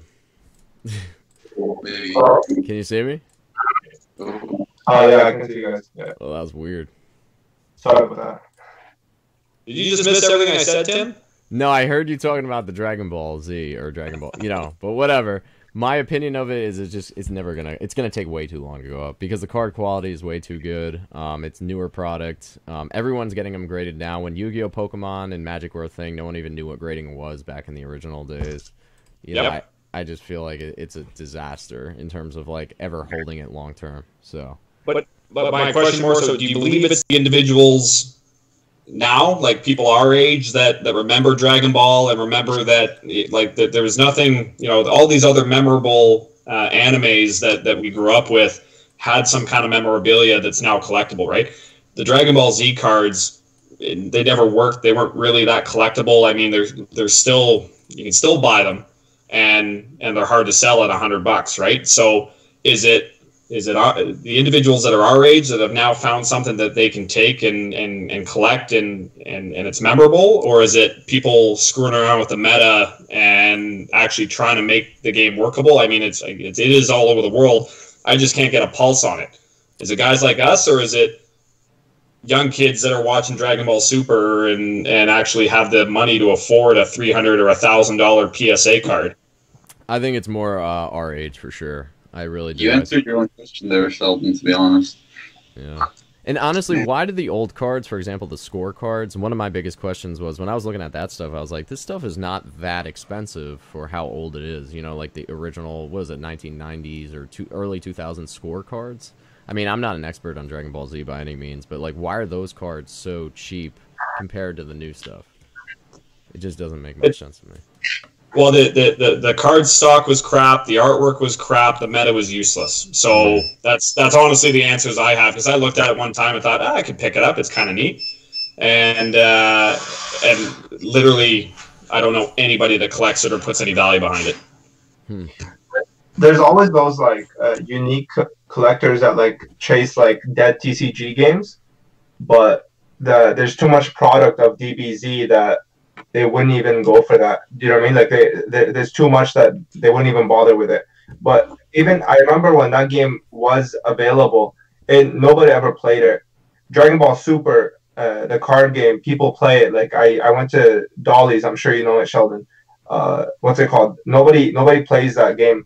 So what's it called? No, sorry, Dragon Ball Super. They do play it. It's the other one that they don't play. So. I do think that it's not gonna last. The hype of Dragon Ball Z is not gonna last unless they like make the printing like really limited, like how what's it called? Like Yu-Gi-Oh was in the beginning.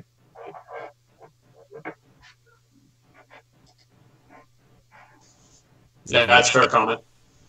I agree. I mean, you know, well, they do make pull rates hard supposedly with those. What was it the secret rares? Not secret, but what is it called? Yeah. It's secret. Like one per It's like case or something? I think. One per case, yeah. Depending on the set. So that's like $300 spent for sure to get that one card. I mean, that's not bad. That's not a bad ratio. Right? Yeah, I wish Yu-Gi-Oh! Or Pokemon would do that, that's for sure. That's a freaking disaster. They did with the ghosts and the gold stars. Yeah. Gold stars, 1 in every 100? Yeah, I mean, Pokemon, I don't know why they don't have a first edition printing. It's just the stupidest thing I've ever seen in my life. Just like mass printing the new stuff to oblivion. Yeah. Alright, well, Tim, it's like 3 a.m. for me. I'm glad the whole Skype thing worked out. It was fun chat. All right, man. Thanks for joining. Yeah, no worries. See you later. All right, see ya.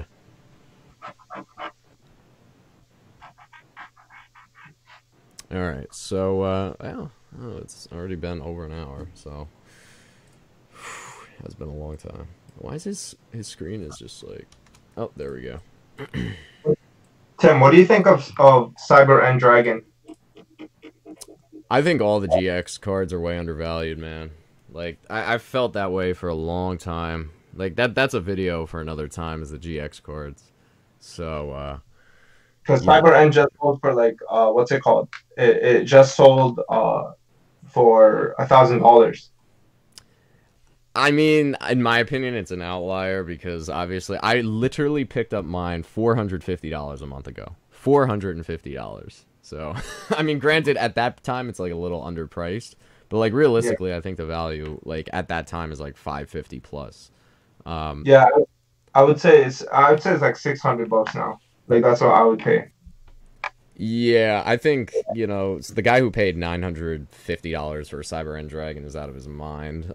If that's actually a legitimate sale, but it is what it is. You know, I think, you know, obviously I'd be tempted to just flip it for $1,000 right there. As much as I love GX cards, I think $1,000 in like a month span is ridiculous considering what they were going for. You know, but I do think overall GX cards are way undervalued. Like the Ultimates are just crazy undervalued because the odds of pulling it are so slim and the box prices are so high for, you know, where you're gonna get, and they're hard to grade.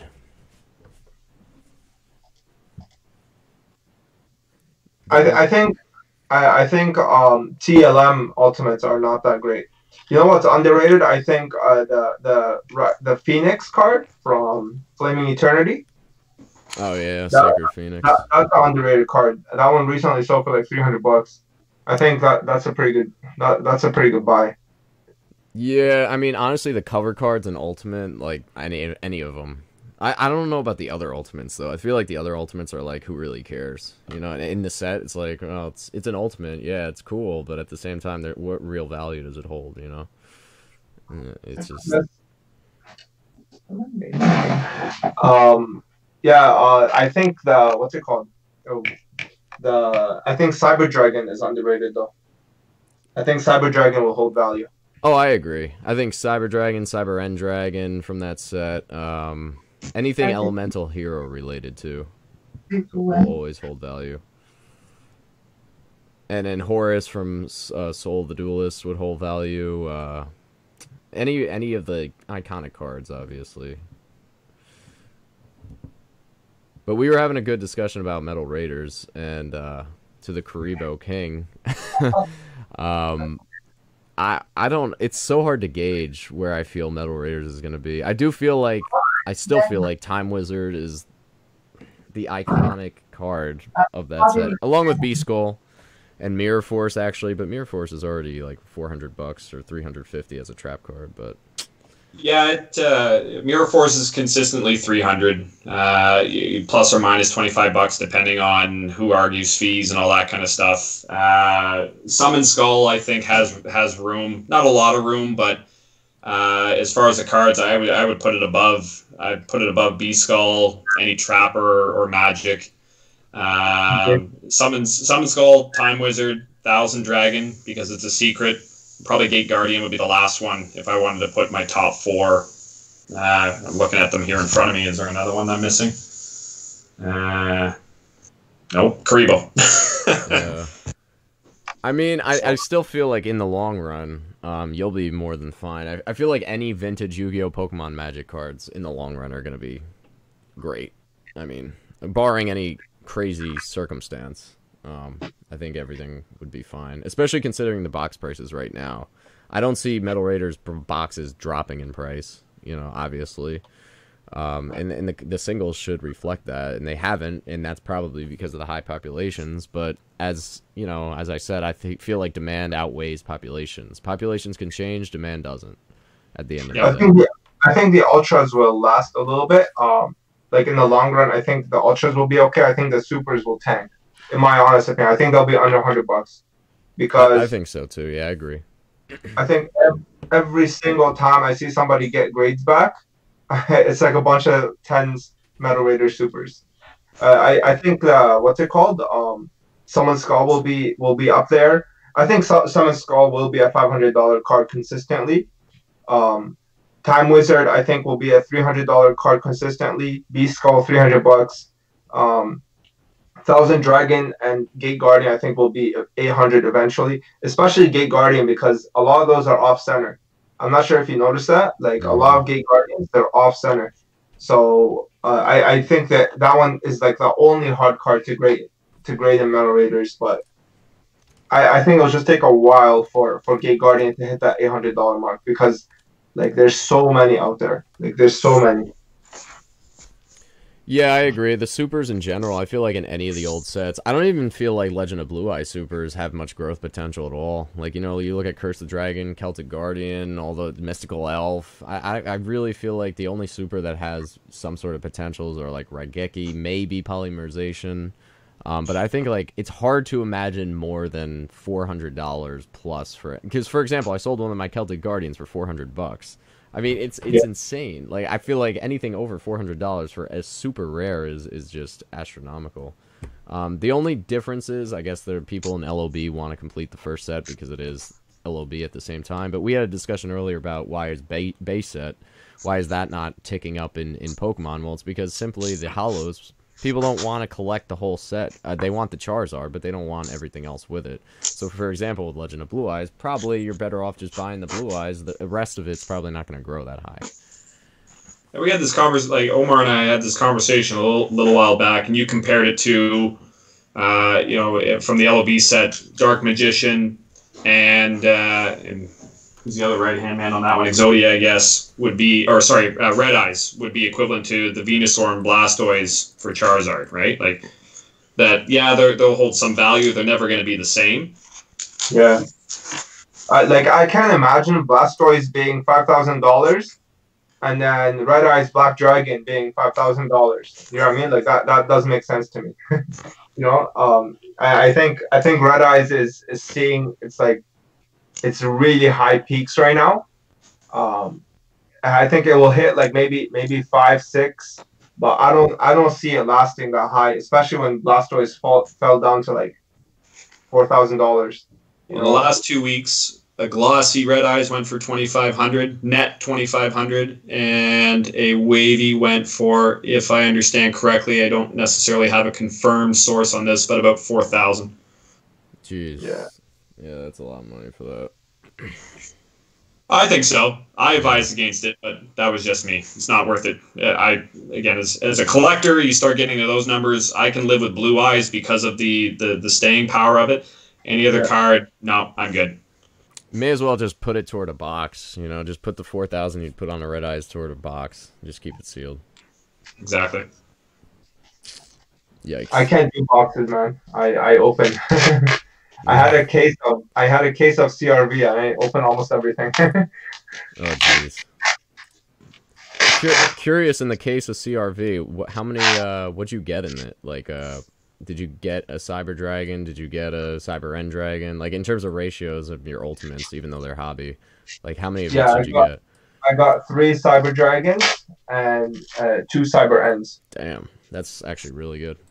That's pretty solid. Yeah. Oh, and like a bunch of Cyber Twins, and the others were trash. But like the BES core and stuff like that. Oh yeah. Like those are. But I don't know. I really like CRV. I think it's very underrated. Actually, I wouldn't say it's underrated. To be honest, there's a lot of them out there. Like I know a guy. He has like 5-6 cases of it still, and he's just sitting on it until it hits that $500 mark, and then he's just gonna start selling. So like CRV is okay. I think, to be honest, the Light of Destruction and the Phantom Darkness are the only ones that are like really worth investing in my opinion. Yeah, that's why I'm asking so much on my Dark Arm Dragon, because I don't want to get rid of it. I know once I sell it, I'm never gonna find it again. So, but I still don't see Dark Arm Dragon like selling consistently for 3K. Like, to be honest with you. No. Well, look, I'm just basically putting it up for offers. I pulled a Gezi with his wavy blue eyes right there. So. Someone said I bought a DDS blue eyes for 2,800. You're crazy. It's a lot of time. Yeah, you're crazy, dude. Let's add him into this chat. See what's going on. Yes, CRV is a grouping of things. Yeah. Well, the one thing about CRV, it did sell well when it first came out, too, because Cyber Dragon was super hot when it came out. Cyber Dragon broke the game. I remember when I was like, what? You could summon 2,100 without anything? Yeah. That was like a game changer. As a super, it was like a $30 card, I remember, when it came out. Which is pretty crazy. What's it called? What do you think of Magic Ruler? Oh, I hate it. I hate Magic Ruler. I think it's like the worst buy. I was talking to Tony, and I was telling him, like, if somebody gives you an offer of like 4.5, dude, take it and run. 4.5 for the set? Yeah. Oh, hell yeah, I'm taking that. I'll take it for 4. I'll get rid of it. 3.8, it's gone.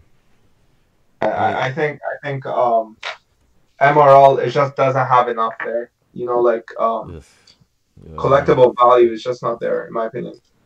And there were cases upon cases upon cases of that, what, a year and a half ago? Like, literally just liquidated. 2 years ago, just cases. It had to be hundreds of boxes that were sold. Like, at that point, that's why the pops are so high on that, and honestly, I feel like they're just going to keep going up, the pops. Because, you know. But it's for collectors, you know, like, people, like, for example, like, Tony, I'm pretty sure you could buy, like, the whole set for every single card under $100 if you wait for the right time, except for the secrets, obviously. And maybe, like, Toon Summon Skull. But, like, the rest, in my opinion, like, you can get, like, a really, like, a top 3 set from Yu-Gi-Oh! And get it for, like, $1,000, you know, $1,000 plus the secrets, you know? So, to me, like, that's that can bring in a lot of people, and I think it's good for the hobby in some ways because you don't want every set just like being obnoxiously. You don't want it to be MFC or LOB.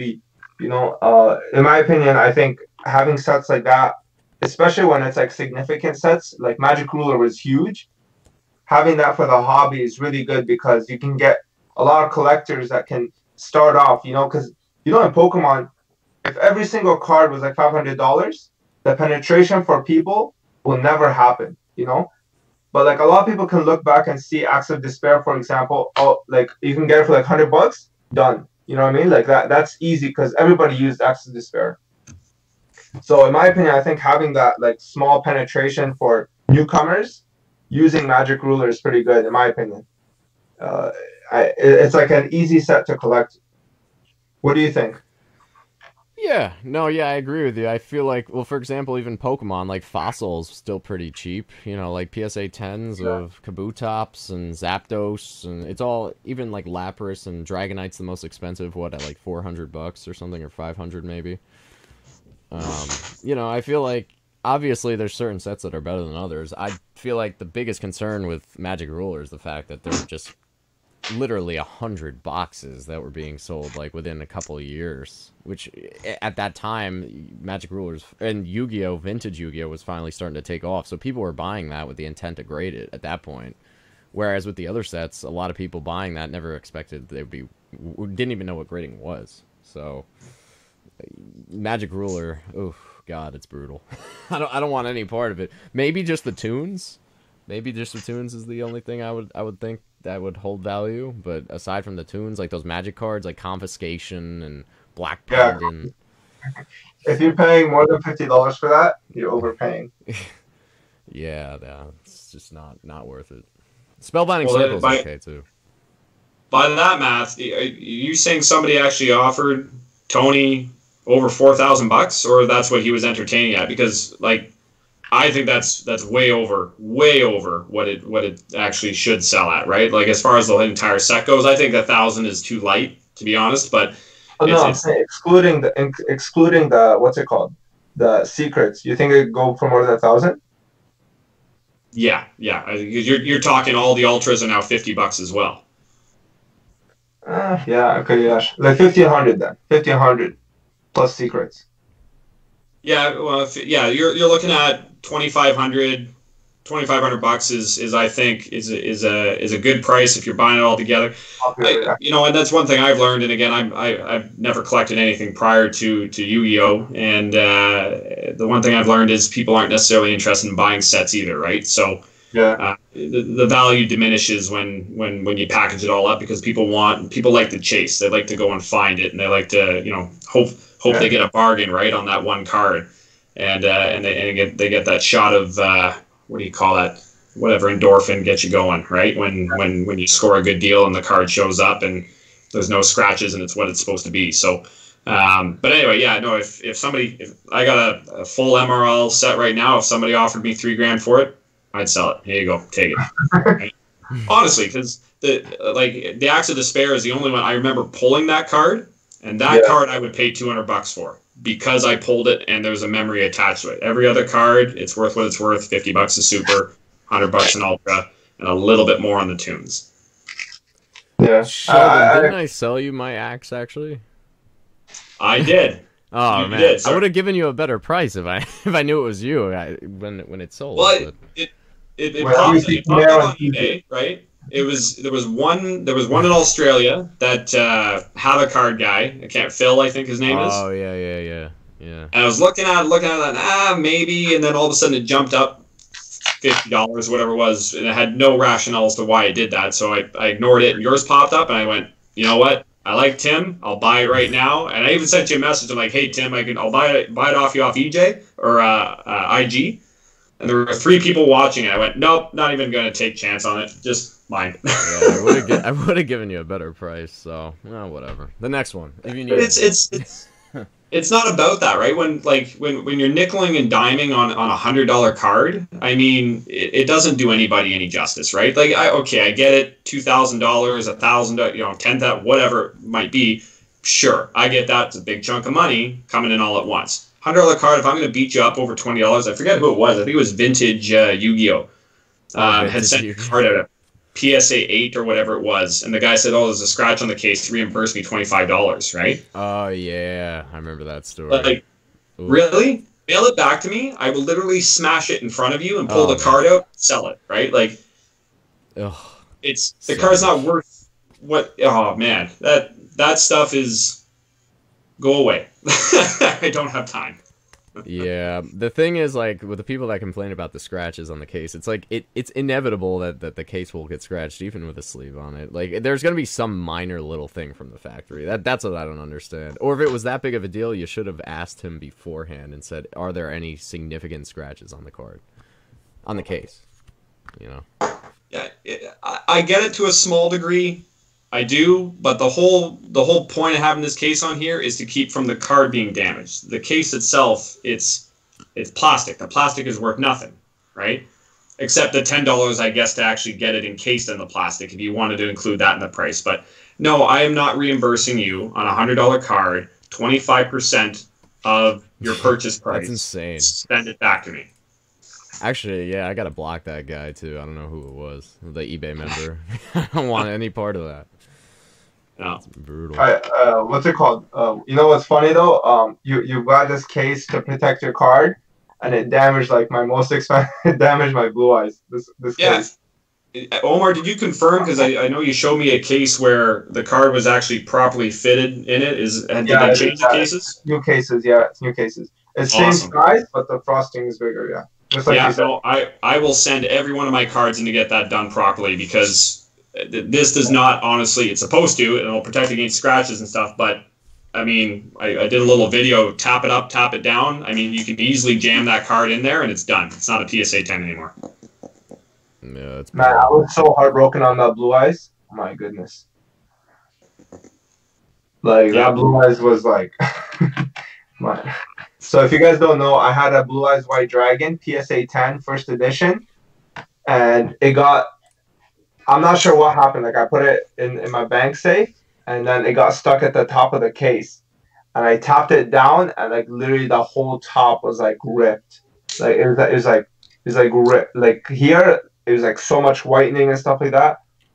I was so heartbroken over that. But I mean, I remember seeing the sale on eBay there. Yeah. Oh, yeah. The guy was like, "Yeah, I just want a PSA 10." I was like, "Okay, sure, take it." Yikes. And the crazy thing is PSA, like, they'll get away with it. There's nothing, like, you could really do. Like, you know, with the fine print, I believe, it's like, oh, if there's any damage to the cards, like, we're not responsible and everything like that, which is awful. So, but I had pictures before and after. I was thinking of, like, just, you know, like, making, like, a case against them. Yeah. You know, like, because I had pictures of before and after with the label number, you know? Yeah. So, but I got the cash offer. I was like, you know, what? I don't want to start trouble. But I'm pretty sure that guy, he probably could have, what's it called? He probably can, like, make a case against them. So they pay him out. And like, I'm pretty sure. Yeah. What's the point of like paying you the service if the thing that you're encapsulating the card with damages the card? You know, like, that makes no sense. And it's crazy, too, because it shows that people will pay for a number, you know, and not the actual card. And that's how it's always been. For example, like, in the sports card industry, there's like a PSA 3 that looks so much better than a PSA 6, but the PSA 6 is going to go for so much more than the 3, even though you can literally see there's, like, a crease on a corner. But that's just because people use it as a number and an investment and a status thing. So, more specifically, the investment purpose of it. I bet the guy buying it and said he wants a 10 also probably... down the line thinks, well, 10s are going to go up. It's a good value for, what was it, 4,000 at that point. So I guess, you know, he's probably figuring, well, if it's a 10, it's a 10. I'm just going to see if I could flip it down the line. Who knows? Maybe he didn't. Maybe he just wanted the card. But at the same time, it's hard to imagine you just wanted a card that had the damage on it in a PSA 10 case for your collection. It would drive me insane. My OCD would go nuts. So if it was that significant. Like so I have a question for you guys. What matters more to you, like playwear or centering? Not playwear. Like, okay, let's say like print line or centering? Do you know what print lines are? Like when you have like the card. To me, I think centering, like I care about centering, but I wouldn't pay more for centering, if that makes sense. Like I'll actually I'll pay like maybe like 10% more for centering. But for me, print lines, like print lines or like any kind of whitening on the card kills the card for me. Like I can't deal with that. What do you guys think about that? If you want me to kind of order the defects and what's acceptable, I would actually take print lines over. Well, sorry, I say that I would take print lines on the back of the card over centering, and then print lines on the front, especially if it's going through the hollow. Then I would discount, in my opinion, that is worse than having off centering. And then whitening, I'm not even going to look at it. If it's a PSA 10 and I see a bit of whitening, we're done. We're not discussing it. It's not a 10, in my opinion. I agree with you. I'm like that as well. I agree. Yeah. I've given up cards just because of the whitening. The whitening, like, just no. Agreed. You know what sucks though? Where is it here? And the one thing I find as well is I don't hold any seller now really accountable. Like I'll ask about centering, but in all honesty, I get photos and I'll look at them and I'll get videos and I'll look at them and I'll think it's perfectly centered, and then I get the card and it's not perfectly centered. And you know what? I do not believe that every seller I've dealt with has tried to, angle it just so that you can't tell. You cannot tell if a card is perfectly centered in a video or a photo.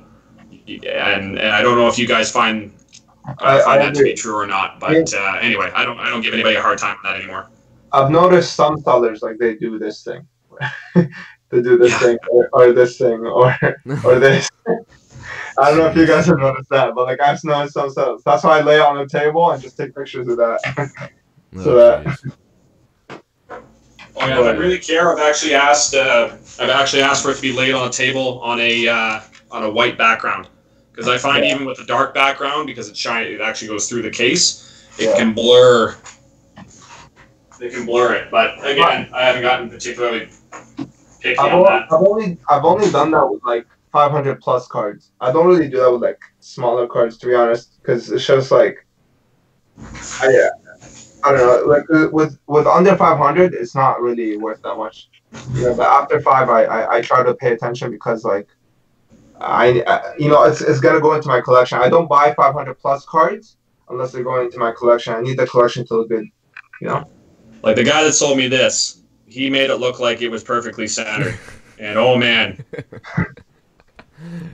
No, actually, in the photo I saw this, Tim. Actually, when I did get this, it is a PSA 10. You could tell in the photo it wasn't perfectly centered. At the end of the day, like Omar said, it's not a $500 card. I don't care. It's within the range. Now, if it was like, it's rare that I see it, but when it's really off and it's like, no, that is not a 60-40, then use your judgment on that.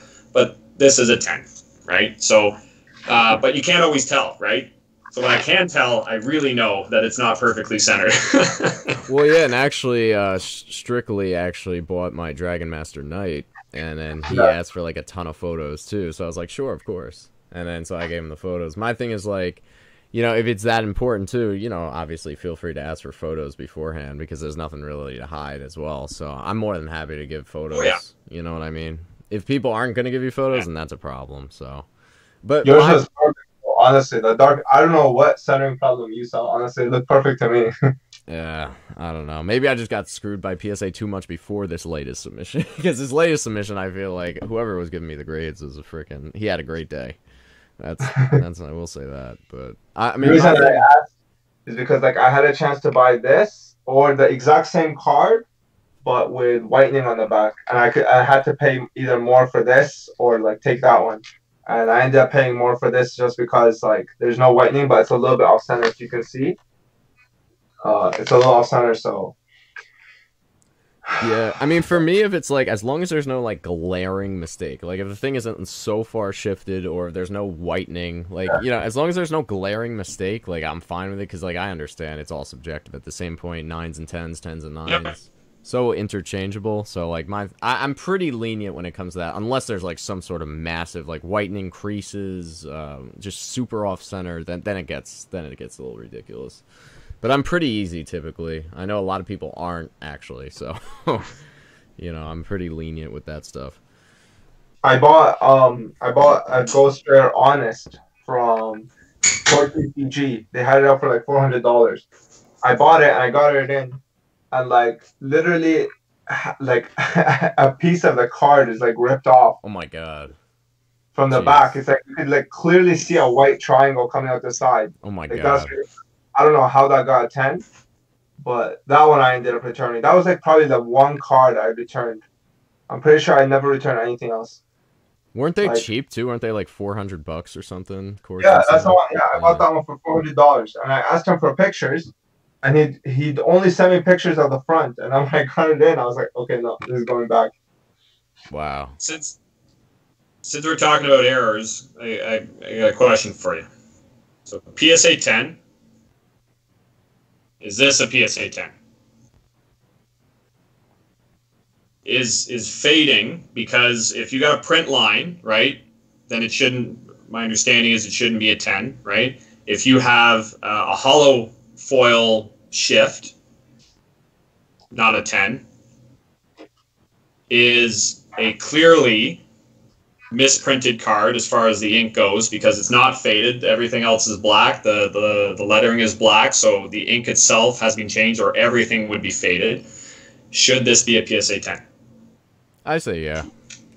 I say yeah for sure. Yeah, I think anything that comes from factory, I think even centering, as long as it's not like cut wrong, even centering should be PSA 10, because you're taking the condition of the card. I know PSA regards it as the overall appeal of the card. Yep. But to me, I think it should be the condition of the card. Is it packed fresh? That should be a PSA 10. And to me, print lines, centering, fadedness, all of this is all right out of the pack. You can't do this yourself. And to me, it should not be regarded as something that detracts from the grade, if that makes sense. Yeah, like I pulled a PSA, I pulled like a packed fresh Blue Eyes, and it's like 8.5 just because of the centering. Yeah. You know what I mean? Like that to me is like, hold on.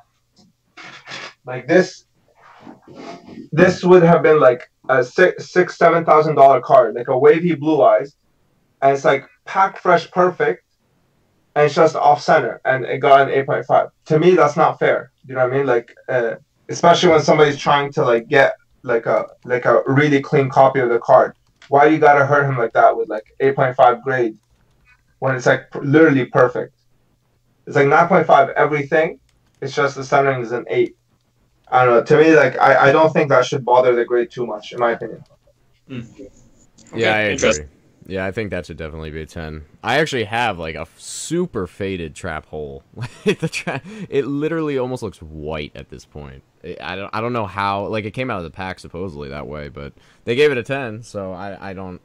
You know, I feel like if there's just certain ink printing tones, I don't know. I feel like that's fine. I feel like an ink dot would be different though. Obviously, someone asked about an ink dot. I think Fernando did.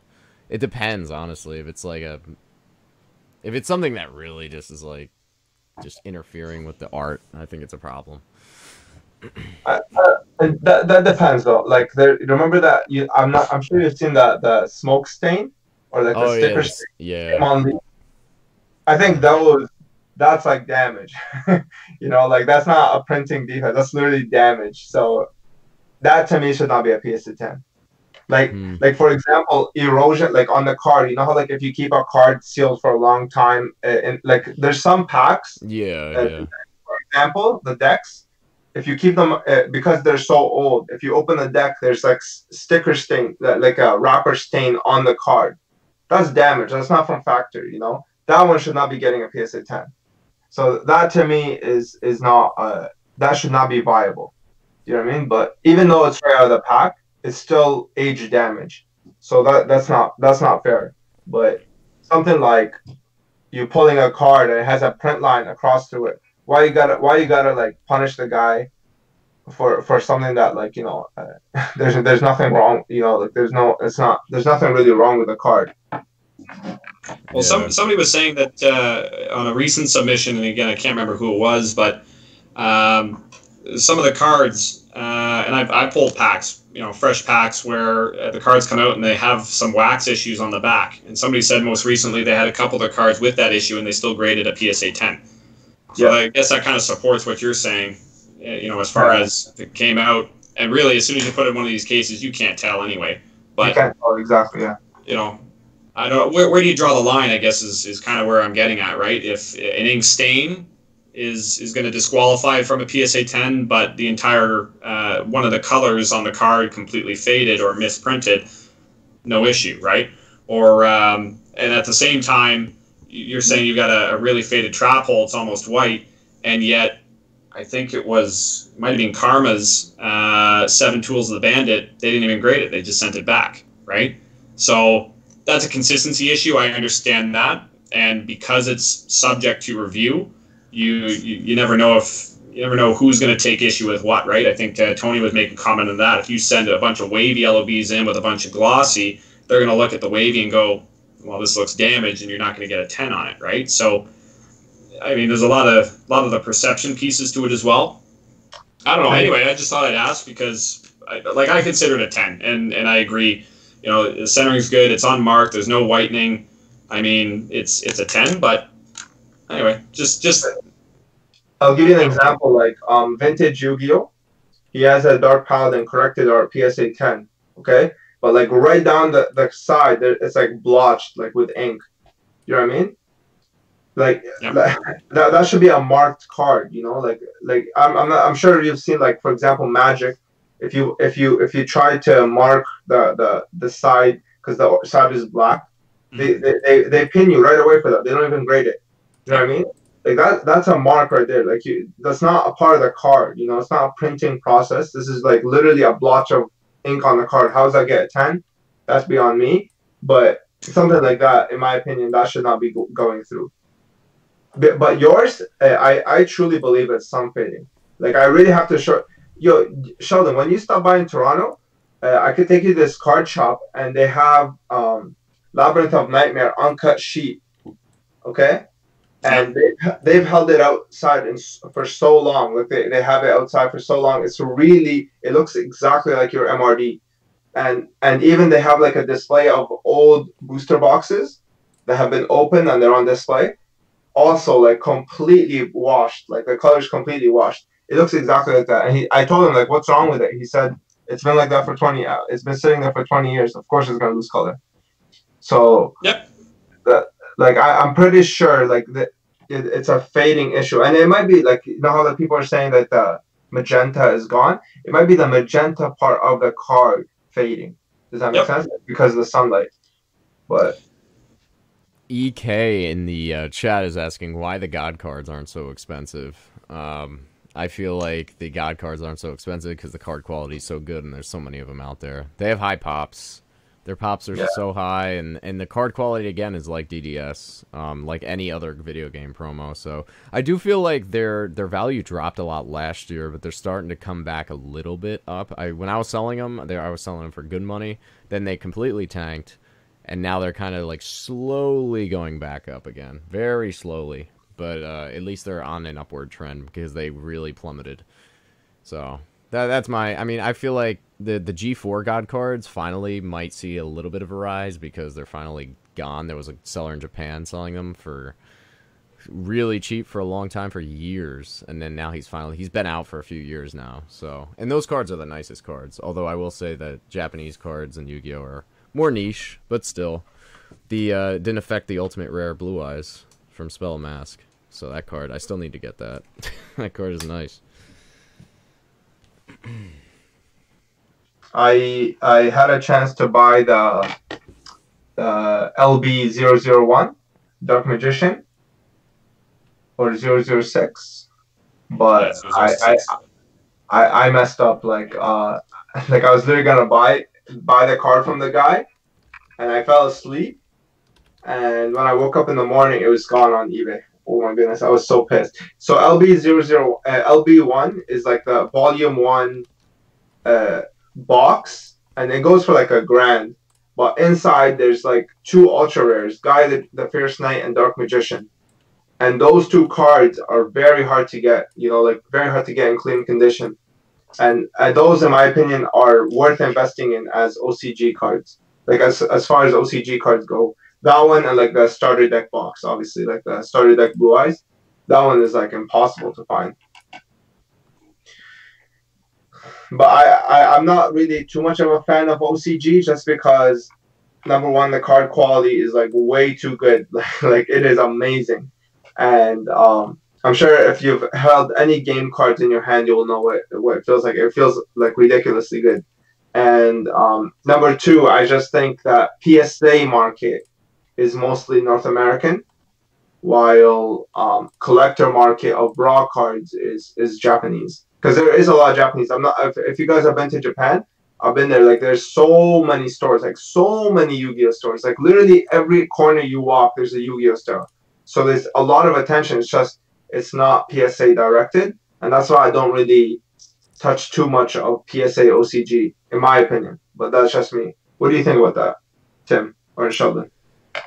It's more niche, I think. You know, I agree with you too. I think a lot of the people or the Japanese sellers and buyers that I see, they don't really grade the stuff. Though PSA is opening a place in Japan, right? Is it Europe and Japan they're opening?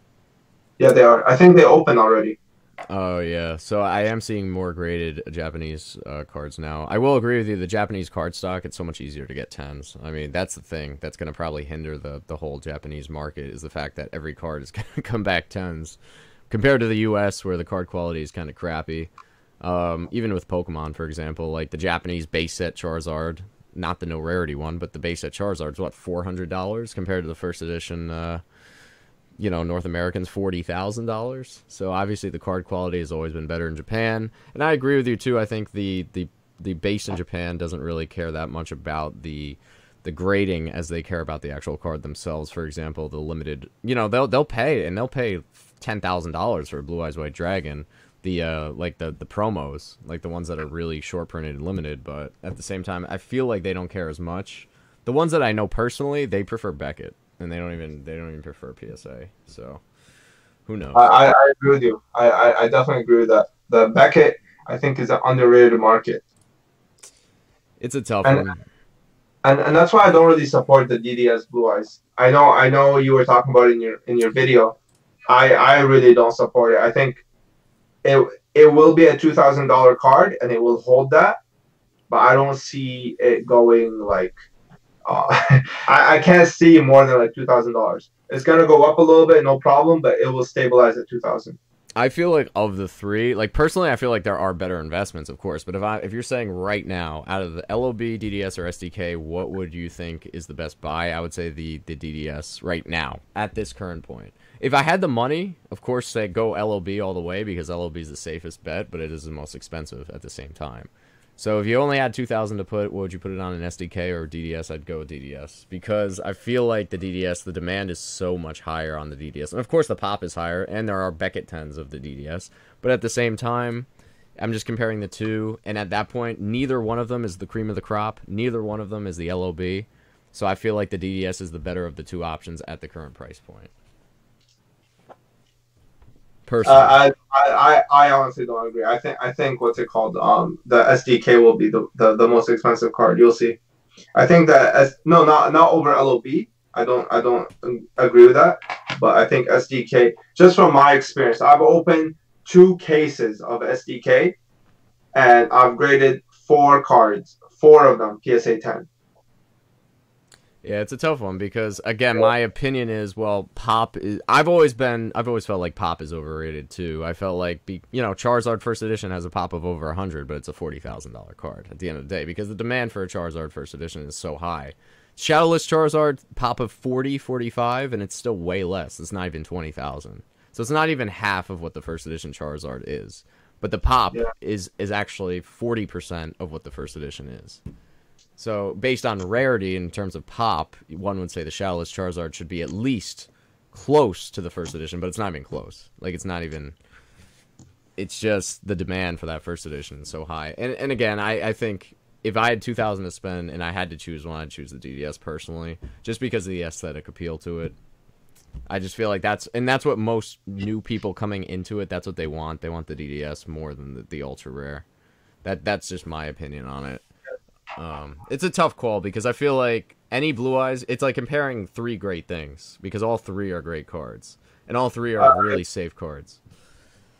I put all my money. I was talking to Tony. I put all my money on SDK, Dark Magician Girl, and Dark Paladins. Like I bought up as much as I can of those three because I feel like those three will always be like people will always want them. Like I can't imagine anybody not wanting SDK, if that makes sense. Like, I just can't imagine that. Like how every single person when they were growing up they had the SDK. Like I don't know, to me that's something huge. Like that's very impactful to me, and I could see even when I got back in the game, the first card I bought was the SDK. I bought it from Bust Half Brian or yeah, I bought like two of his. So that and I collect three. Like I have three of them for my own collection, plus like some for investing purposes. But I like when I picture like going back to the show, you know, you think about like in the show, what was the card that everybody wanted? And I really believe the show drives a lot of the sales because the show has that impact where it's truly a card game. You know, like when you're watching that show, you want it to be like Yugi, like Kaiba. And what could you do to be like them? Get these cards. And I think that's something that Pokemon, no other card game has. And I think most people that grew up in our age, as long as the pop does not, as long as like no cases randomly start coming up, I feel like SDK will be eventually a very, very expensive card. Like there is way too little of them on the market for the amount of people that grew up with SDK. Every LOP guy will go and buy an SDK, in my opinion. But I feel like it peaked already, though. You know, like it went from $800 to $2,000 or over $2,000 in a matter of 8 months. You know, so I feel like at that point, DDS has kind of just been lolling around for a long time. So at some point, from a trend perspective, it's hard to imagine that the SDK. You know, you already saw it cooling down a little bit. I just feel like it's a matter of time for DDS to at least start slowly growing back up. It's, you know, and I agree, the artwork is the same. I bought my DDS for like $700, $750, and like $680. Like I bought three of them, and that's what I bought them for. And that was like a year ago, maybe a year and a half ago. Look at how much it shot up. So I think, in my opinion, it had the same growth as the SDK, if not more. But in a shorter period of time, like you're talking like SDK 6 months ago was like $700. Yeah, actually, yeah, you're right. Yeah. And then the DDS was high for a long time until basically it was being auctioned off every few weeks. There was one being auctioned off of the DDS, and it was hitting like 1,700 for a few of those. It's just, I mean, here's the thing: both artworks at least are the same in terms of the Blue Eyes artwork. They're both the same. I just think the appeal of the DDS is the demand. I mean, and for example, you see one listed and it just gets so many hits so much quicker than the SDK does. I guess, yeah. It's just harder to. It's just like it's so much for me. It's so much easier to move. For example, a DDS. If you say you have a DDS, you'll have so many more messages than you would a SDK right away. Not to say the SDK is bad. It's just it's easier to move. It's more liquid. I don't know. And that's where I see now. The one concern, of course, and we all know the pop is so high, but at the same time, a high pop doesn't necessarily. Card Rush is not done with that, in my opinion. What happened? That Card Rush is not done with them, in my opinion. Oh, you don't think so? People are complaining about my camera. Is there any way to like make it shrink? Because I see myself fine, but I'm not sure how you guys see me. Oh, let me see. Yeah, it's weird. It was like resizing for the last like hour and a half. It was kind of just like resizing on its own. Let's see. All right, that should be better.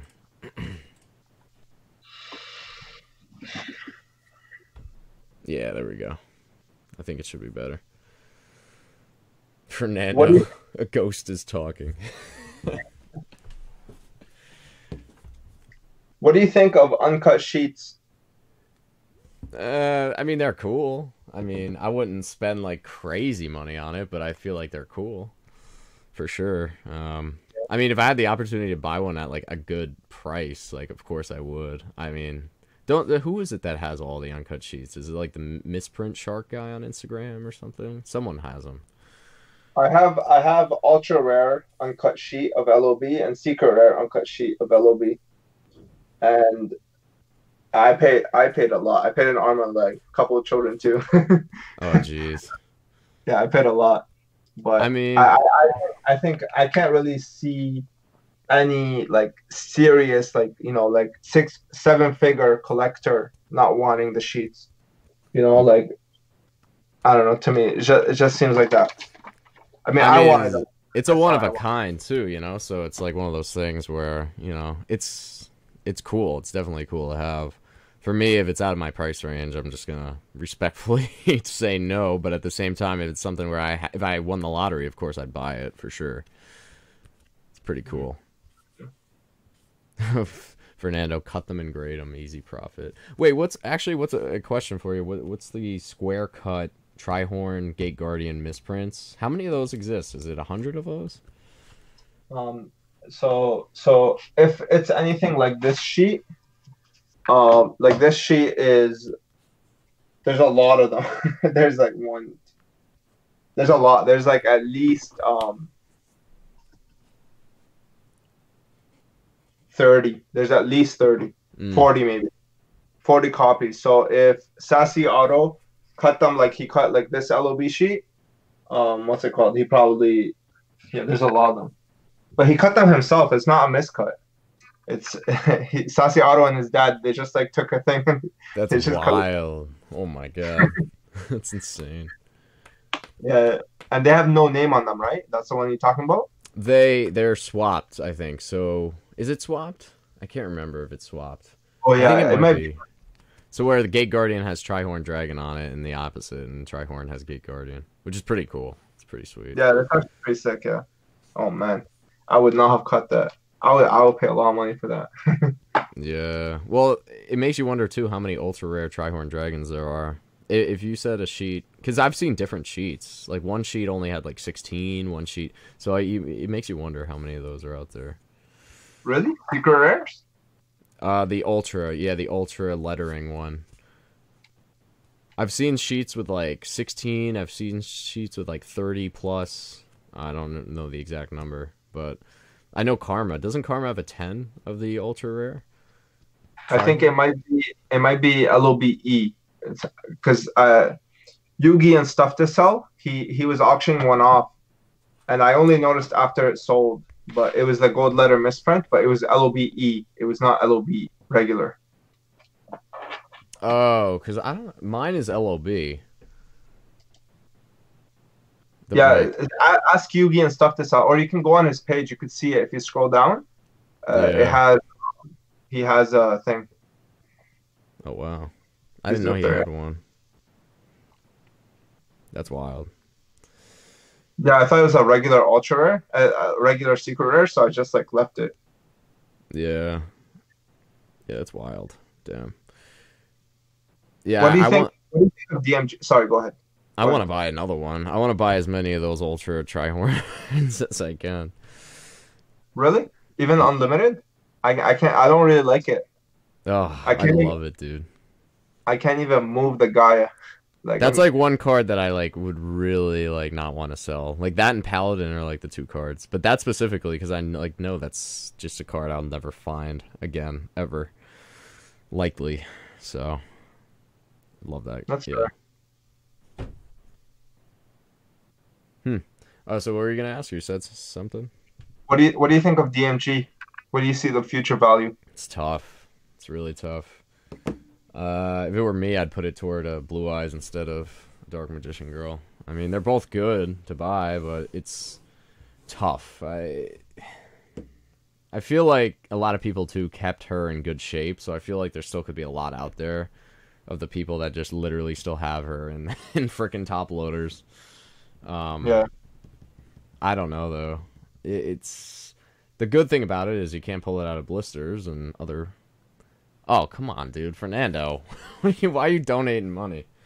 Dude, I'll take $20 off your next order. So anyways, I don't know. It's already spiked. I hate buying on a spike. It's a tough one. Though the good thing about it is that a lot of them were off-center too. I feel like she had some centering issues. Huge centering issues. I opened a case of that. I graded I think around like 20 DMGs, and they were all like almost pretty much all packed fresh, and I only got like 10 of them graded PSA 10. Wow. And they're all like pretty close. Like I'll show you an example of one that got a 10. Like this is packed fresh. This one got a 9, and look at that. Like that, it's not even that bad in my opinion. Dude, do you just see what a freaking Kanye West in the chat? He's frozen. You have strokers. Oh my god. Anyways, but yeah, no, with the DMGs, it's just they're so far off center. A lot of them. I agree with you. I mean, Chaos Emperor Dragon's another card actually. You know what? I'd rather have 3 Chaos Emperor Dragons than 1 Dark Magician Girl for sure. Really? No way. Yeah. Cyber and Dragon like only has game presence, like playing presence. It never had like that show presence. DMG has both. Actually, no, it doesn't have. There was Chaos Emperor, yeah.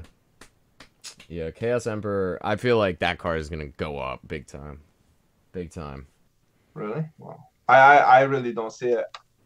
I don't think the artwork is that great. I don't know. I don't see it, but we'll see. Yeah. It's these comments, man. Is he even in the? Is he? Did he leave? No, he's I don't know what's going on. I feel like he left or something. I'm gonna actually just ask him. Did you leave?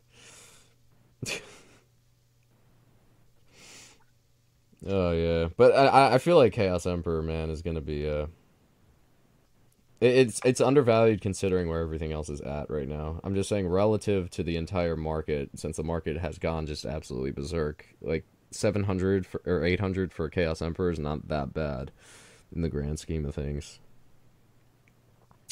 So this Trihorned. So that's not Ultra, is it? That's just the secret? No, that's the Ultra Rare. It looks like secret, though. Like it's rainbow. No, trust. Ask him. I asked him at the time. He sent me photos. It was an Ultra Rare. That's really weird. Because the one I have is like, there's no rainbow at all to it. It's just like a regular gold text. That's weird. Let's see if Karibo is he dead? Oh no, Fernando! I got a text that said I was ignoring him. Sorry, Fernando. It's because of the Cyber End does have show presence. It has a lot of show presence. Cyber End, man, that was like the most memorable card from GX. Oh, Cyber End, yeah. Yeah, I meant Chaos Emperor. Yeah. Chaos Emperor, because IOC is such a wild set, too. I think IOC is very overrated, in my opinion. Oh, no, dude. I love IOC.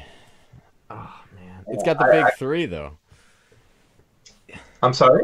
It's got the big 3. It's got Chaos Emperor. You know, it's got the Blackluster Soldier and the Dark Magician. Even BLS.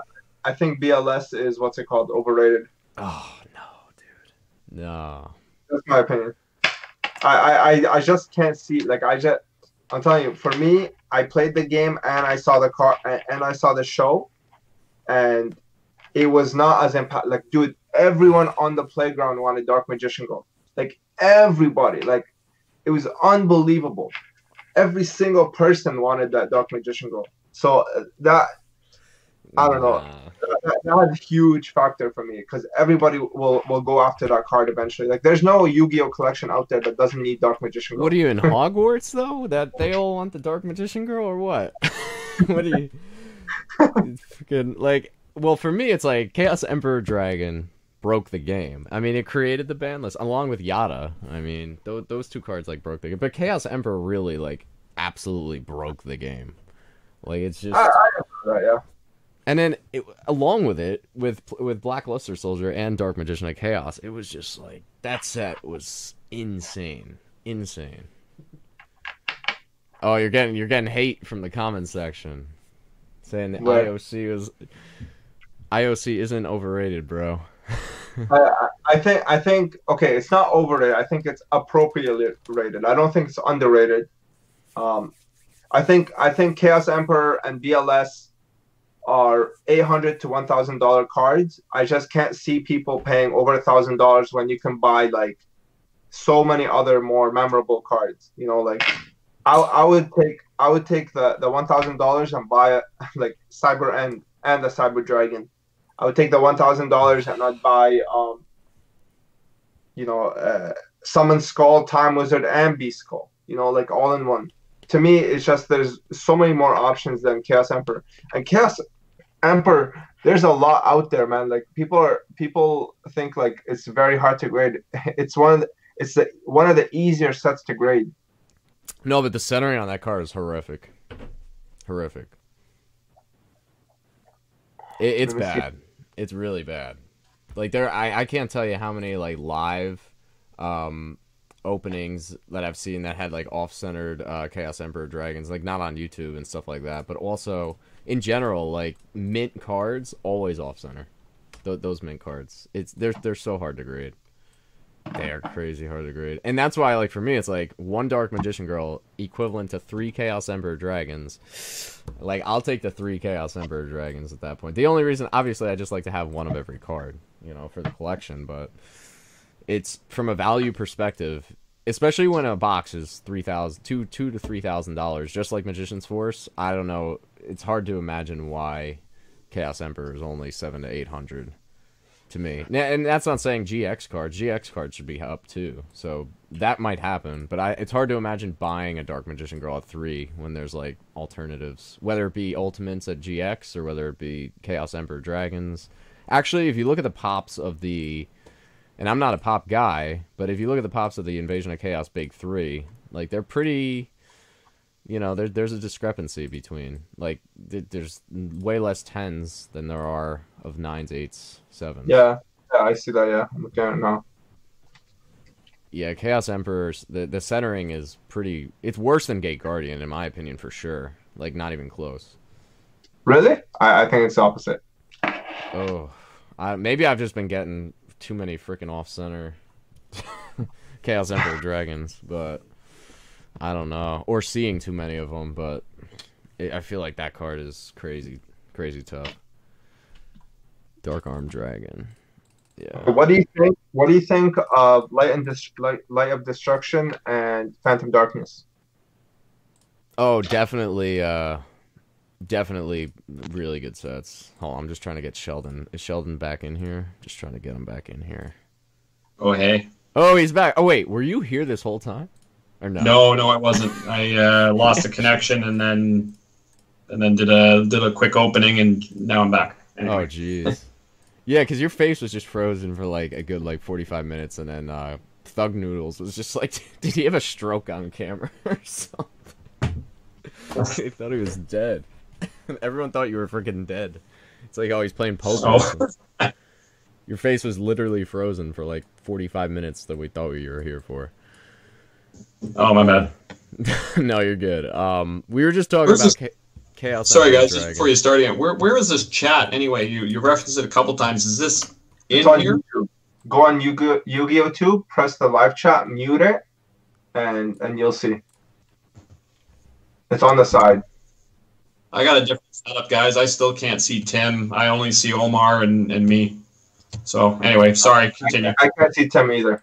Oh, that's weird. I didn't even know you guys could see him. You have to see him on the YouTube. I see him on the YouTube channel.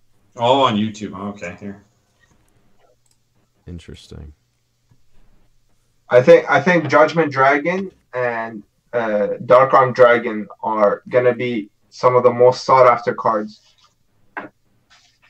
I agree with you. I think Phantom Darkness and like Light of Destruction are just, and they were so short printed and opened so much when it first came out with Honest and then with Dark Armed Dragon.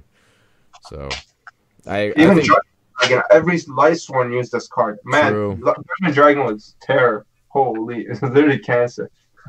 Pissed me off.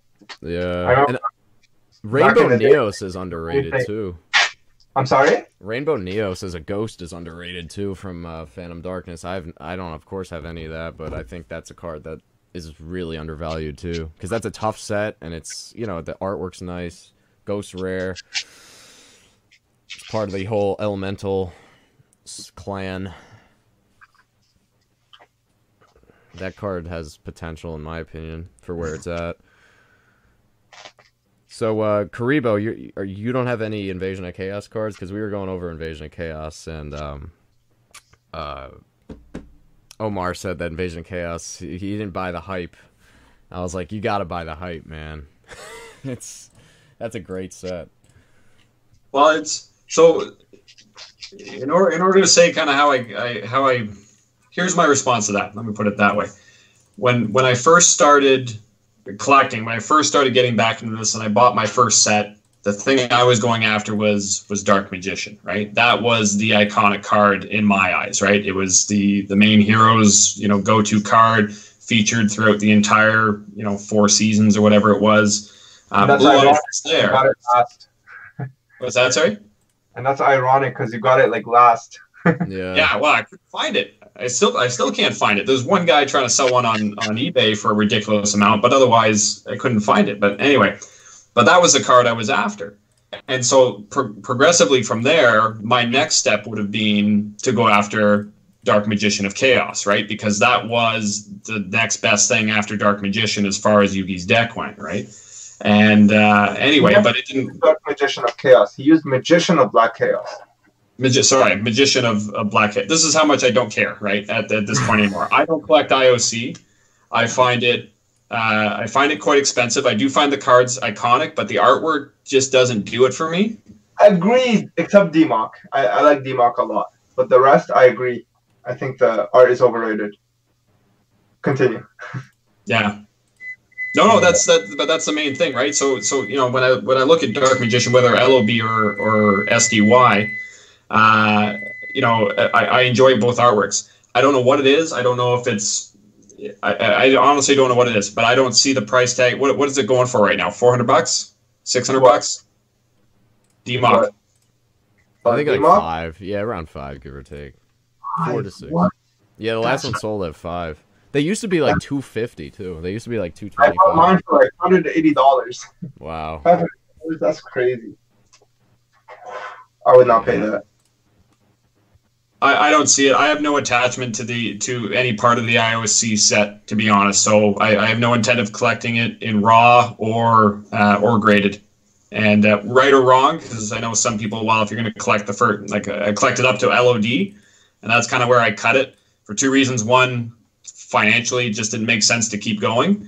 And 2, that was kind of where I stopped playing as well, right? So anything beyond that, it would just be iconic cards from the show. And as much as DMOC and Dark Paladin play into those, and Dark Magician Girl, obviously that came afterwards. It's just not. I don't have the same connection. I would rather have an Axe of Despair than a DMOC. Wow. Well, here's a question: 3 Chaos Emperor dragons or 1 Dark Magician Girl?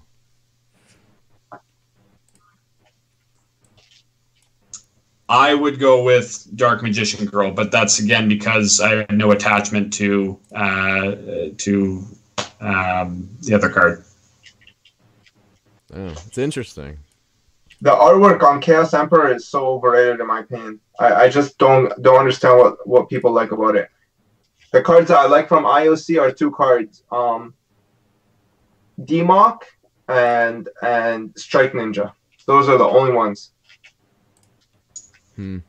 It's just that Chaos Emperor just completely obliterated the game with the ban list. I mean, that was like an emergency ban. Absolutely. And I think Yada's underrated too. I think Yada Garasu is a card that should be much higher right now because that has some heavy centering issues too. People like to talk about Injection Fairy Lily, but let's be honest, Yada is not and easy to get it centered as well. I think Yada's overrated too, actually. Oh, do you? That one I don't. That one I don't. I actually believe that Yada is. I wouldn't say it's anything considerable, but I would say it's a little undervalued. I think it's $600 again. I've got one sitting in my case. The card looks gorgeous. I mean, the hollow bleed that comes with those cards is I'll say unmatched to any other set as far as how often it comes up. And I don't know. It's just everything about that card works for me, and the fact that it was super playable. It's the same with the Last Warrior from Another Planet, right? That's another card that was the artwork is just perfect. And now it obviously doesn't have the hollow bleed I was just referring to, but that card's even still playable today, right? And the only reason why I know that is because when I'm down at 401 Games and talking to the guys, I mean, they're still selling them because people are trying to make it competitive. But the artwork has to work for me. And as much as, again, I remember DMOC, I have no appeal. Not at $300, to be honest. If somebody offered it to me at that point, it would be an investment play to turn around and sell it right away. I agree with you. I'm the exact same way. I think IOC boxes are great.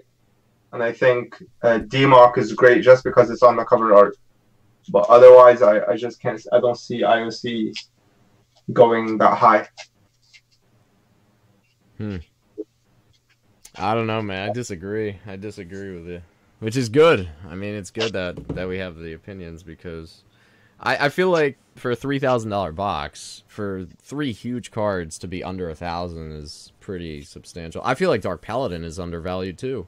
From as a regular Ultra, not even the corrected. I feel like the regular Ultra is undervalued, considering the box prices of Magician's Force.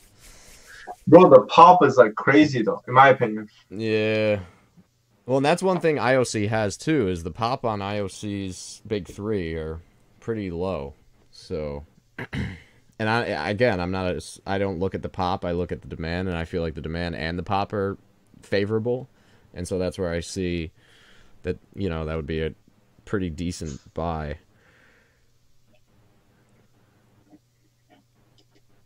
Yeah, and I think that's when you start to get into a blur of, again, we are, I say, still heavily dominated by collectors, right? So if I don't have the attachment to it, I'm just not going to pay, right? I'm not even going to buy it in raw format. So what's going to encourage me to go out and get a PSA 10? So to somebody else who came into the game a little bit after me or stayed with the game longer, they're all over it. And that's why I think, for some individuals, it is worth, the $300, $400, $500 price tag. And to, regular Joe me, I don't give 2 shits. Yeah. I think for a card to successfully exceed $1,000 and stay there, it has to have in Yu-Gi-Oh!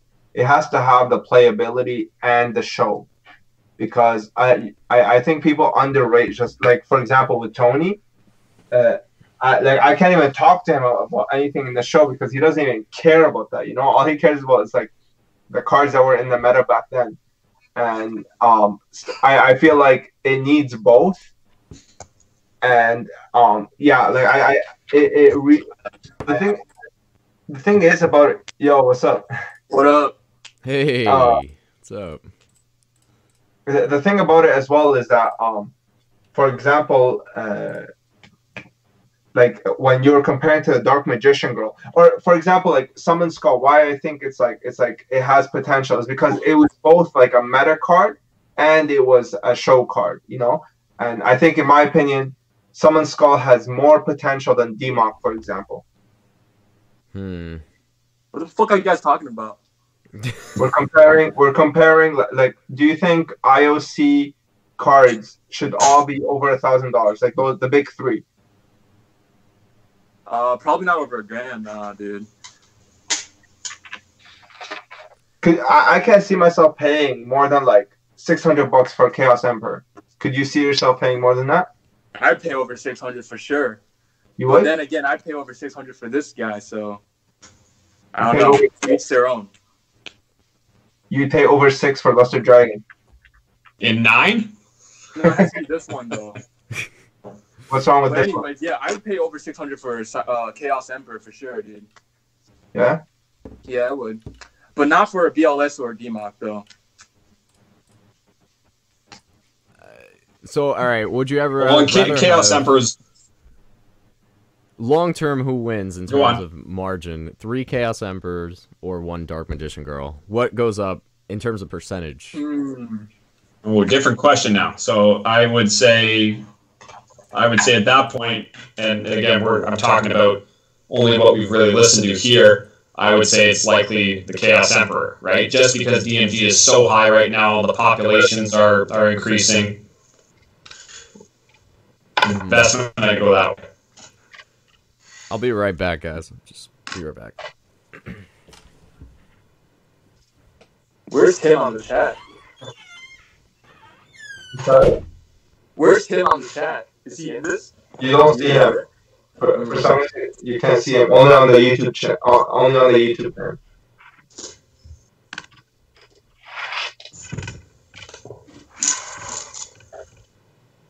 Yo, so I just got Dungeon Dragon, and I'm not sure if you guys saw that, like, on my live on Instagram. I knocked off, like, what? Yeah, I saw it. How much was that thing? A lot, bro. Bro, it was more than Chaos Emperor Dragon. What? You're Yeah. crazy, bro. This card, man, it's so hard. I sent so many copies, and it never It's hard graded. to grade? Oh, I didn't know that. I'm sure a lot were played, though, because that card was, like, top-tier meta. But Yeah, and the box is like $1,000. Like, forget about it. It's yeah, it's a pretty iconic card. I remember 09, that was the shit, so 08, 09. I hated this card, dude. I was I got a question for. Go ahead. Go, Sheldon. Go I ahead. was gonna say, I got a question for you guys. There's been a little bit of conversation on Exodia because of those 4 pieces that went up on eBay there. All 5 pieces, greater price together than, like, is it greater than the sum of its parts, or is it less than the sum? Because again, we talked about a little bit about PSA sets. If you're going to sell the entire set, 22 cards for one of the original 11 boxes, you're likely going to pay less than what you would get, or what you would pay if you were to buy them one at a time. Exodia, I've had some mixed reviews from individuals. There are people that say this is a $5,000 set altogether. However, if you were to buy them individually, the likeliness is you're going to get them at a cheaper price. However, left side of the body, right, is difficult to come across. I agree with you. So the only time I would buy separate pieces is if I started with the left side, I got the left side, and then I chased the right side. Otherwise, I would not touch separate pieces of Exodia. I would never buy a right arm unless I have the left and left leg. Left arm. All I want personally is right leg, but that's just personal preference. Why do you randomly want the right leg? I can see some people really liking a certain limb, you know what I mean? Like, I really like left arms. Are you being serious? Fuck it, you know what I mean? Are you being serious? People are kinky like that, dude. Can't hit on them, so... I can't tell if you're being serious. Are you being serious? No, I'm kidding, dude. I think the full set is it takes precedence. The full set for sure. But I'm still missing the left side, so I'm still hunting down left side. But right leg though, that shit's pretty hot. You watch a little too much Yu-Gi-Oh! Plays videos. Yeah, Exodia is like the only thing where you have to buy as a set, or you have to go after the left side. You know It's what I kind mean? of fun chasing one by one though. I don't know. I got each one of my limbs like one by one. It's kind of interesting, but I don't know. I think the head will be sought after. Did I miss anything good? Oops. I just think Exodia overall, like, I think it's so underrated in my opinion. I think Exodia is so underrated. How much is Exodia right now? I wouldn't sell my set for under like 5.5. 5.5. Wait, let me see. How much is the head? Yeah, and that's Like 15. Like 10 to 15. 1,000 to 15. So like all the limbs are like around $1,000. No, the limbs are right now they're like $600. But I would charge that premium just because I've collected them. It's at 600 to 750, I would say. Yeah, I'd say the left side, like if you were to average them out, average would be 750. The right side you're going to pay a little bit less, and the left side you're going to pay a bit more. Exodia, but again, I'm getting last offer I got was for 4.8 for the set, right? Do I think, and that's on ID, so I think that's fair. But it is more than if you went out and tried to find all the parts independently. Yeah. But I don't see anything else, any other scenario where buying multiple cards actually costs you more, right? Like we were talking about Chaos Emperor, Demok. I mean, if you got the 3 Chaos cards out of that set, you're going to get a bulk discount, right? Typically, or pay market price. You're not going to pay more just because of the convenience. Exodia seems to be working the opposite of that. Yeah, if I got rid of my Exodia, I'd probably sell everything else because I know if I sold Exodia, I will never get that again. Like I just don't have the patience to go through it again. Like, collecting those pieces, my goodness, that was like worse than getting the corrected Art Paladin. Those 5 pieces. That's why I have it in such high. Is there an echo still, guys? I guess there's an echo on my end. I don't hear an echo. Somebody's saying in the chat. Tim, did it get fixed? I don't hear an echo. That's weird. I know we don't on our end, but I probably fucked it up. Maybe. Was it me? I joined it and everything got fucked up. Is your YouTube channel muted? Is the YouTube video muted on your end? Yeah, it's muted. It's actually just buffering because my internet's ass. Oh. Maybe someone has streamed. Here, I'll close my YouTube. Maybe that'll make a difference. I was just watching the YouTube. It shouldn't be picking up any sound on my part. Yeah, neither is mine. You know, S-Man, were you expecting an actual Kanye West? Like the rapper? not the candy rapper, but the spitting bars type rapper. Not the candy rapper. I don't know what you were expecting, dude, but... Oh, man. Dude, what made you think of Thug Noodles, though? It just embodies everything that I live, you know? That's pretty much the motto, so... It just came to me just like that, man. Yeah. Is it still echoey? I think it's okay from what I see on here. I've actually played with Fernando. My gamer tag is Cornswagger. Cornswagger. Cornswagger? No, Cornswagger. I was gonna say, you sly dog. You sly dog, Tim. Oh, why does it say my man. mic is muted? What's going on? Damn it. I can hear you. Yeah. Shit. What is going on here? Yeah, no, so I was Cornbagger, or Cornswagger. Can you guys hear me? Yeah, we can hear you. Okay. Yep. The chat was like freaking out. What do you guys think of Retro Pack 2 cards? We were talking about that with I was talking about that with Gezi. What do you guys think about them? Retro Pack 2? It just sole opinion. I don't know how many people share this with me, but not the original printing. Not interested. I agree. Same with the EN cards. When Tony was looking for some of the EN cards, I had a couple. I sent them to him. I said, you know, if you want them, have them. Because, well, he's done a lot of solids for me, but outside of that, I mean, from a collecting perspective, if there's guys that want EN LOB cards, take them. It's not the original printing for me, so not interested. Well, the secrets are pretty much original printing, most of them. Like Dragon Master Knight, that's original printing. Shining Dragon. What other ones? Guilford, Artrino Guilford. The only ones that are not that are the Harpy's Pet Dragon and Valkyrion. But I think those in my opinion, surpass the game versions. It's just my opinion, though. I hate think the retro pack pack stuff is really niche. It's like it's kind of a niche market in my opinion. Like most people get into collecting or investing. I don't know if they'll look into retro pack. That may be something like after they look at the original sets. But I think the stuff in retro pack 2 is pretty dope. But I don't know how many people will be interested in collecting that though. I think this should be $1,000 card. Like when I bought this from Tim, I think Dragon Master Knight should be $1,000 card. I mean the raw is like 200 to 250. Yeah. It sells for raw. Like that's crazy. On Troll Untold they're buying for like $180. Like a raw copy. So I don't know, to me I think when you see that, it should be on the same price range with Cyber End. Because Dragon Master Knight was used in the show. I mean it's useless in the meta, but it was used on the show. It has like like a close up of Blue Eyes White Dragon, Blue Eyes Ultimate Dragon, Blockbuster Soldier. I don't know, something about this card is just gorgeous, in my opinion, and I think this is an undervalued card. That's why I bought it from you, Tim.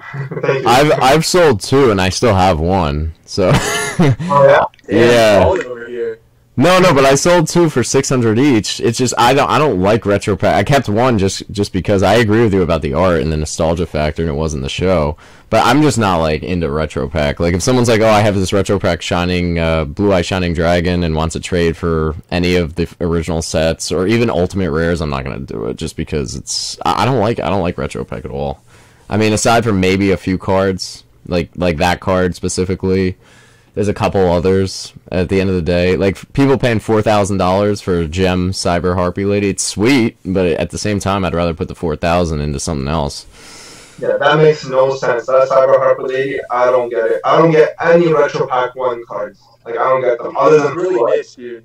It's really niche collecting right there. I collect Retro Pack 1, but it's really niche. You don't find many other people collecting RPO 1, so...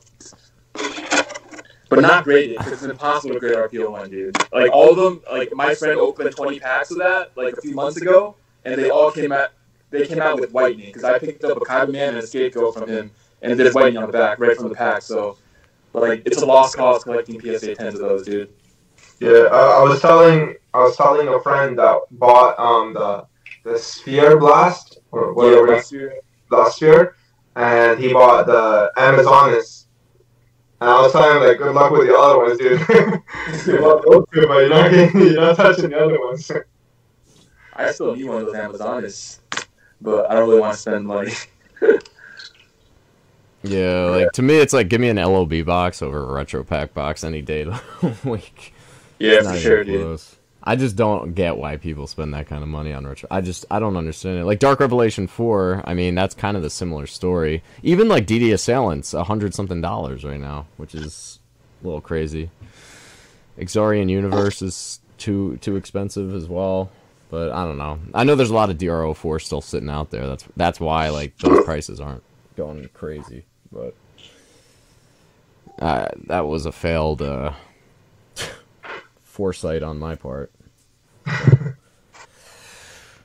Yeah, I don't know. A retro pack to me is just, ugh, I don't like it. Not a fan. Hey. Okay, guys, I'm going to top out. But Tim, thanks for putting this together. Hopefully it works for you as far as figuring out any bugs, and we'll do it again sometime. All right, sounds good, man. Thanks for coming in. Yeah, cheers. Have a good night. See you tomorrow. Peace, man.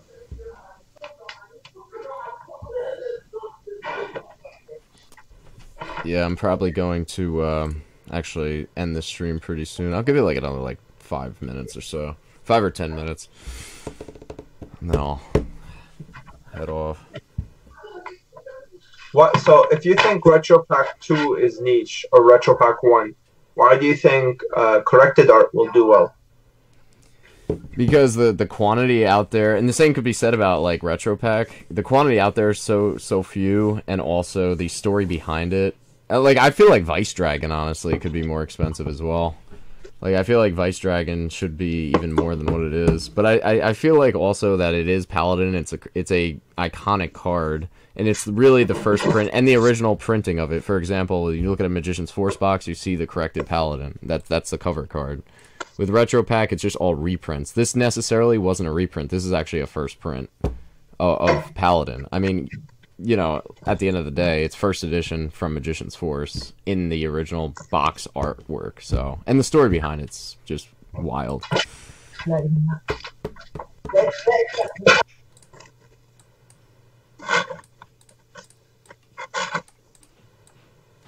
What card are you talking about? Strictly Graded said, well, if you don't like Retro Pack and you think it's niche, why do you like Corrected Paladin? Although, again, I will say, caution is that the Paladin, you know, we still don't know how many Paladins still could be out there as well, because it's hard to imagine that Upper Deck printed literally, like, a few sheets of that card either, like, at the same time. Because if they expected people to send them in, even if it was only 10% of the people that pulled it, that's still a lot of cards that they were going to produce. It's hard to imagine they only produced, like, a few sheets. Yeah, I'm sure there's a bunch, dude. There, I don't know if you guys know the Instagram account. Like, it was like The Attic or something. He had like a post of like 40 or 50 corrected arts raw, like a few months ago, I think, or maybe it was like over a year ago. But I think he was like an ex-Konami employee or something. But yeah, like 50 of them. The Attic. Wow. What's his account? I think it's called The Attic, unless he changed the name. But like, yeah, he said he sold them all for like $40 each. But he had like 5. I think he still has 5 or something. But he had like a whole fucking stack of those corrected arts, and if they all get graded, dude, that's gonna fuck some shit up. I think even if they all get graded, in my opinion, they'll still be, what's it called? Even if they all get graded, I still think it's like a very expensive card. Yeah, it'll still be high demand and pricey, but I don't know. The problem is when it'll it gets definitely to change a little bit. Yeah, when it gets to a certain stratosphere, like a Blue Eyes White Dragon kind of money, you know, then you're talking like, all right, I mean, any little dip is thousands of dollars at that point. So once it gets to that point, now you're talking, you have a lot to lose when a card is worth like $5,000-$6,000. There's more to lose. So when you start seeing multiple on eBay, that's when it gets a little weird. I don't know. When there's like 4 or 5 listings on eBay, PSA 10s, and people are just trying to undercut people. It's a tough call. I mean, long term, I agree. I think it's like going to be one of those cards that's one of the holy grails. But at the same time, it's hard to imagine that like there aren't a lot more out there, or that Upper Deck just didn't print that many of them. Because I feel like whether people redeem them or not, or exchange them, like they had to produce many more sheets of it. Like that just got left over. It's got to be out there. The question is, what happened? Did it get destroyed? Did it get distributed? I mean, no one knows. So it's still going to be a crazy expensive card, but in terms of like how much is out there right now, it's perceived as like extremely minimal. But I don't know if that's truly the case. I mean, it's still very small, but who knows? Man, I can't even imagine like being a Konami employee. That would be so sick. Dude, the job seems pretty boring, dude. Yeah. I mean, the reward, bad, actually. Unless you're taking those corrected Art Paladins, in which case, sure, you can sign me up. But the one thing that Blue Eyes and any pack pulled card has for it is that, you know, you buy a box and you're probably not even going to get the card, you know, so that's.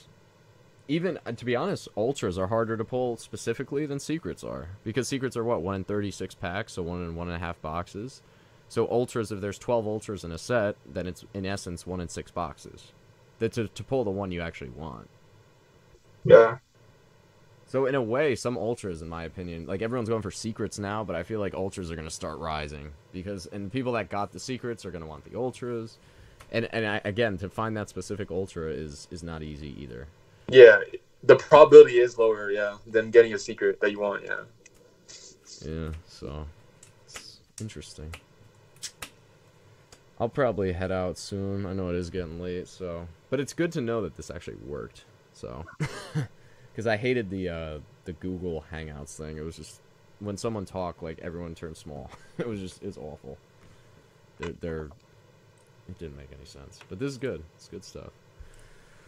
What? Thug Noodles, shout out to his PSA sub. He got like 95% PSA 10s. Redemption, dude, from my last sub, dude. Last sub was ass. It was insane. Same to you, though. Same to you. Your sub was pretty nuts, too. It was, that mechanical chaser, though? That was nice. But, like, Was that from that guy? The binder collection? Yeah, that was all from the binder. It was insane. Wow. Yeah. Yeah, dude. What a find, dude. That's crazy. You were saying these are like 8s and 9s. I know. The grader must have had like a crazy nice day or something. I don't know. Also, do you guys know apparently there's like at least 2 graders that reviews every sub. So I don't know if that changes anything, but that means at least 2 people said that mechanical chaser was a 10. So Jesus. I don't know. I mean, they must have been drinking while they were grading, I guess, too. But I don't know. Yeah, life probably sucks as a grader. So that's that last one. What's EK? What's MKOHL 40s for 15K investment? What's that? Does anyone know what that's talking about? EK commented on the YouTube thingy. Yeah, I think that's a YouTuber, MCole40. Yeah, MCole40, dude. He's an OG, but in the YugiohTube community. But I don't know what he invested on. $15,000, huh? That's pretty wild. I'm gonna check that out. Vintage Yu-Gi-Oh's here. He says I'm here and drunk. Oh jeez. That guy's collection's nuts. Vintage Yu-Gi-Oh's got crazy stuff. Dude, that guy just like buys anything that's a good deal. He kills it, man. Like literally anything that he sees that's a good deal, just buys it. Worry about it later. Yeah. Well, apparently 15K in dual power. That sounds like the worst idea ever, dude. What the fuck? I would personally never spend that much money on new product, but I don't know, man. Wow. You're in for so much pain. Just even if you made money, the time for sorting and dude, listing. I know, dude. How do you sell fucking 50? You have to first of all, opening the boxes itself is gonna take like I don't know how long, but you have to sort everything. Like it's not even worth it, dude. Oh, it's brutal. It's brutal. Even if you make like I don't know, you'll probably make like 5K from it, but I don't know. Probably take you 3 years. I don't know, man. It's awful. So wait, so your sub, you got how many 10s and how many 9s total? Because that was like an epic. Like I don't know if I've ever seen something as close. I know old school expert Ian got like 100% on one of his submissions, but that was a long time ago. Like you probably. You're talking about my sub? Yeah, you probably had like 90 plus, right? %. It was like wait, it was 23 10s, 2 9s, and 1 8. That's insane. 23 out of 26. My recent sub, I scored everything. Like I didn't score 100% 10s, but like there was like the 9s. I knew they were going to be 9s, if that makes sense. And they hit pretty much like almost everything on point, other than like 2 cards. That's good. That was pretty impressive. LOB supers, I graded like so many. I was telling what's it called, Thug, like that's so many. I sent in like 10 supers, and all of them graded 10 except one of them. Wow, that's crazy. Yeah, that's insane. I can't get my turbo pack Dark Arm Dragon to grade. I pulled it myself. Is there anything wrong with it? No, there's nothing wrong with it. It's just the second time it comes back a 9. I would think it would be easier to grade, but I don't know. I have a few of those. It has the indentation. I wouldn't think it would be hard. It has the indentation because it has like that Euro printing. It has that Euro printing because it's so thick stemmed and like it's so stemmed and it's so thick that. But my chaos and I graded just now Euro printed Euro cross. What's a BRD Black Rose Dragon? I just graded a 10 of that, and the indentation on that was worse than the Dark Arm Dragon. Like I put them together so that they grade the Dark Arm Dragon PSA 10, but they graded the one that was worse PSA 10, and then the lighter one PSA 9. It's like literally perfect, like perfect centering. I can't wait to get that card. That's like one of the cards I want in my collection. There was someone selling it for $160. Could you believe that? For a 10? Wait, which card? PSA 10, yeah. Wow. Which card is it? Turbo Pack Dark Arm Dragon. PSA 10. Damn. Oh shit. And he could The not. raw card's like $90. He could not move it. He saw the What the fuck? Oh my goodness! I was like, oh That's insane. man.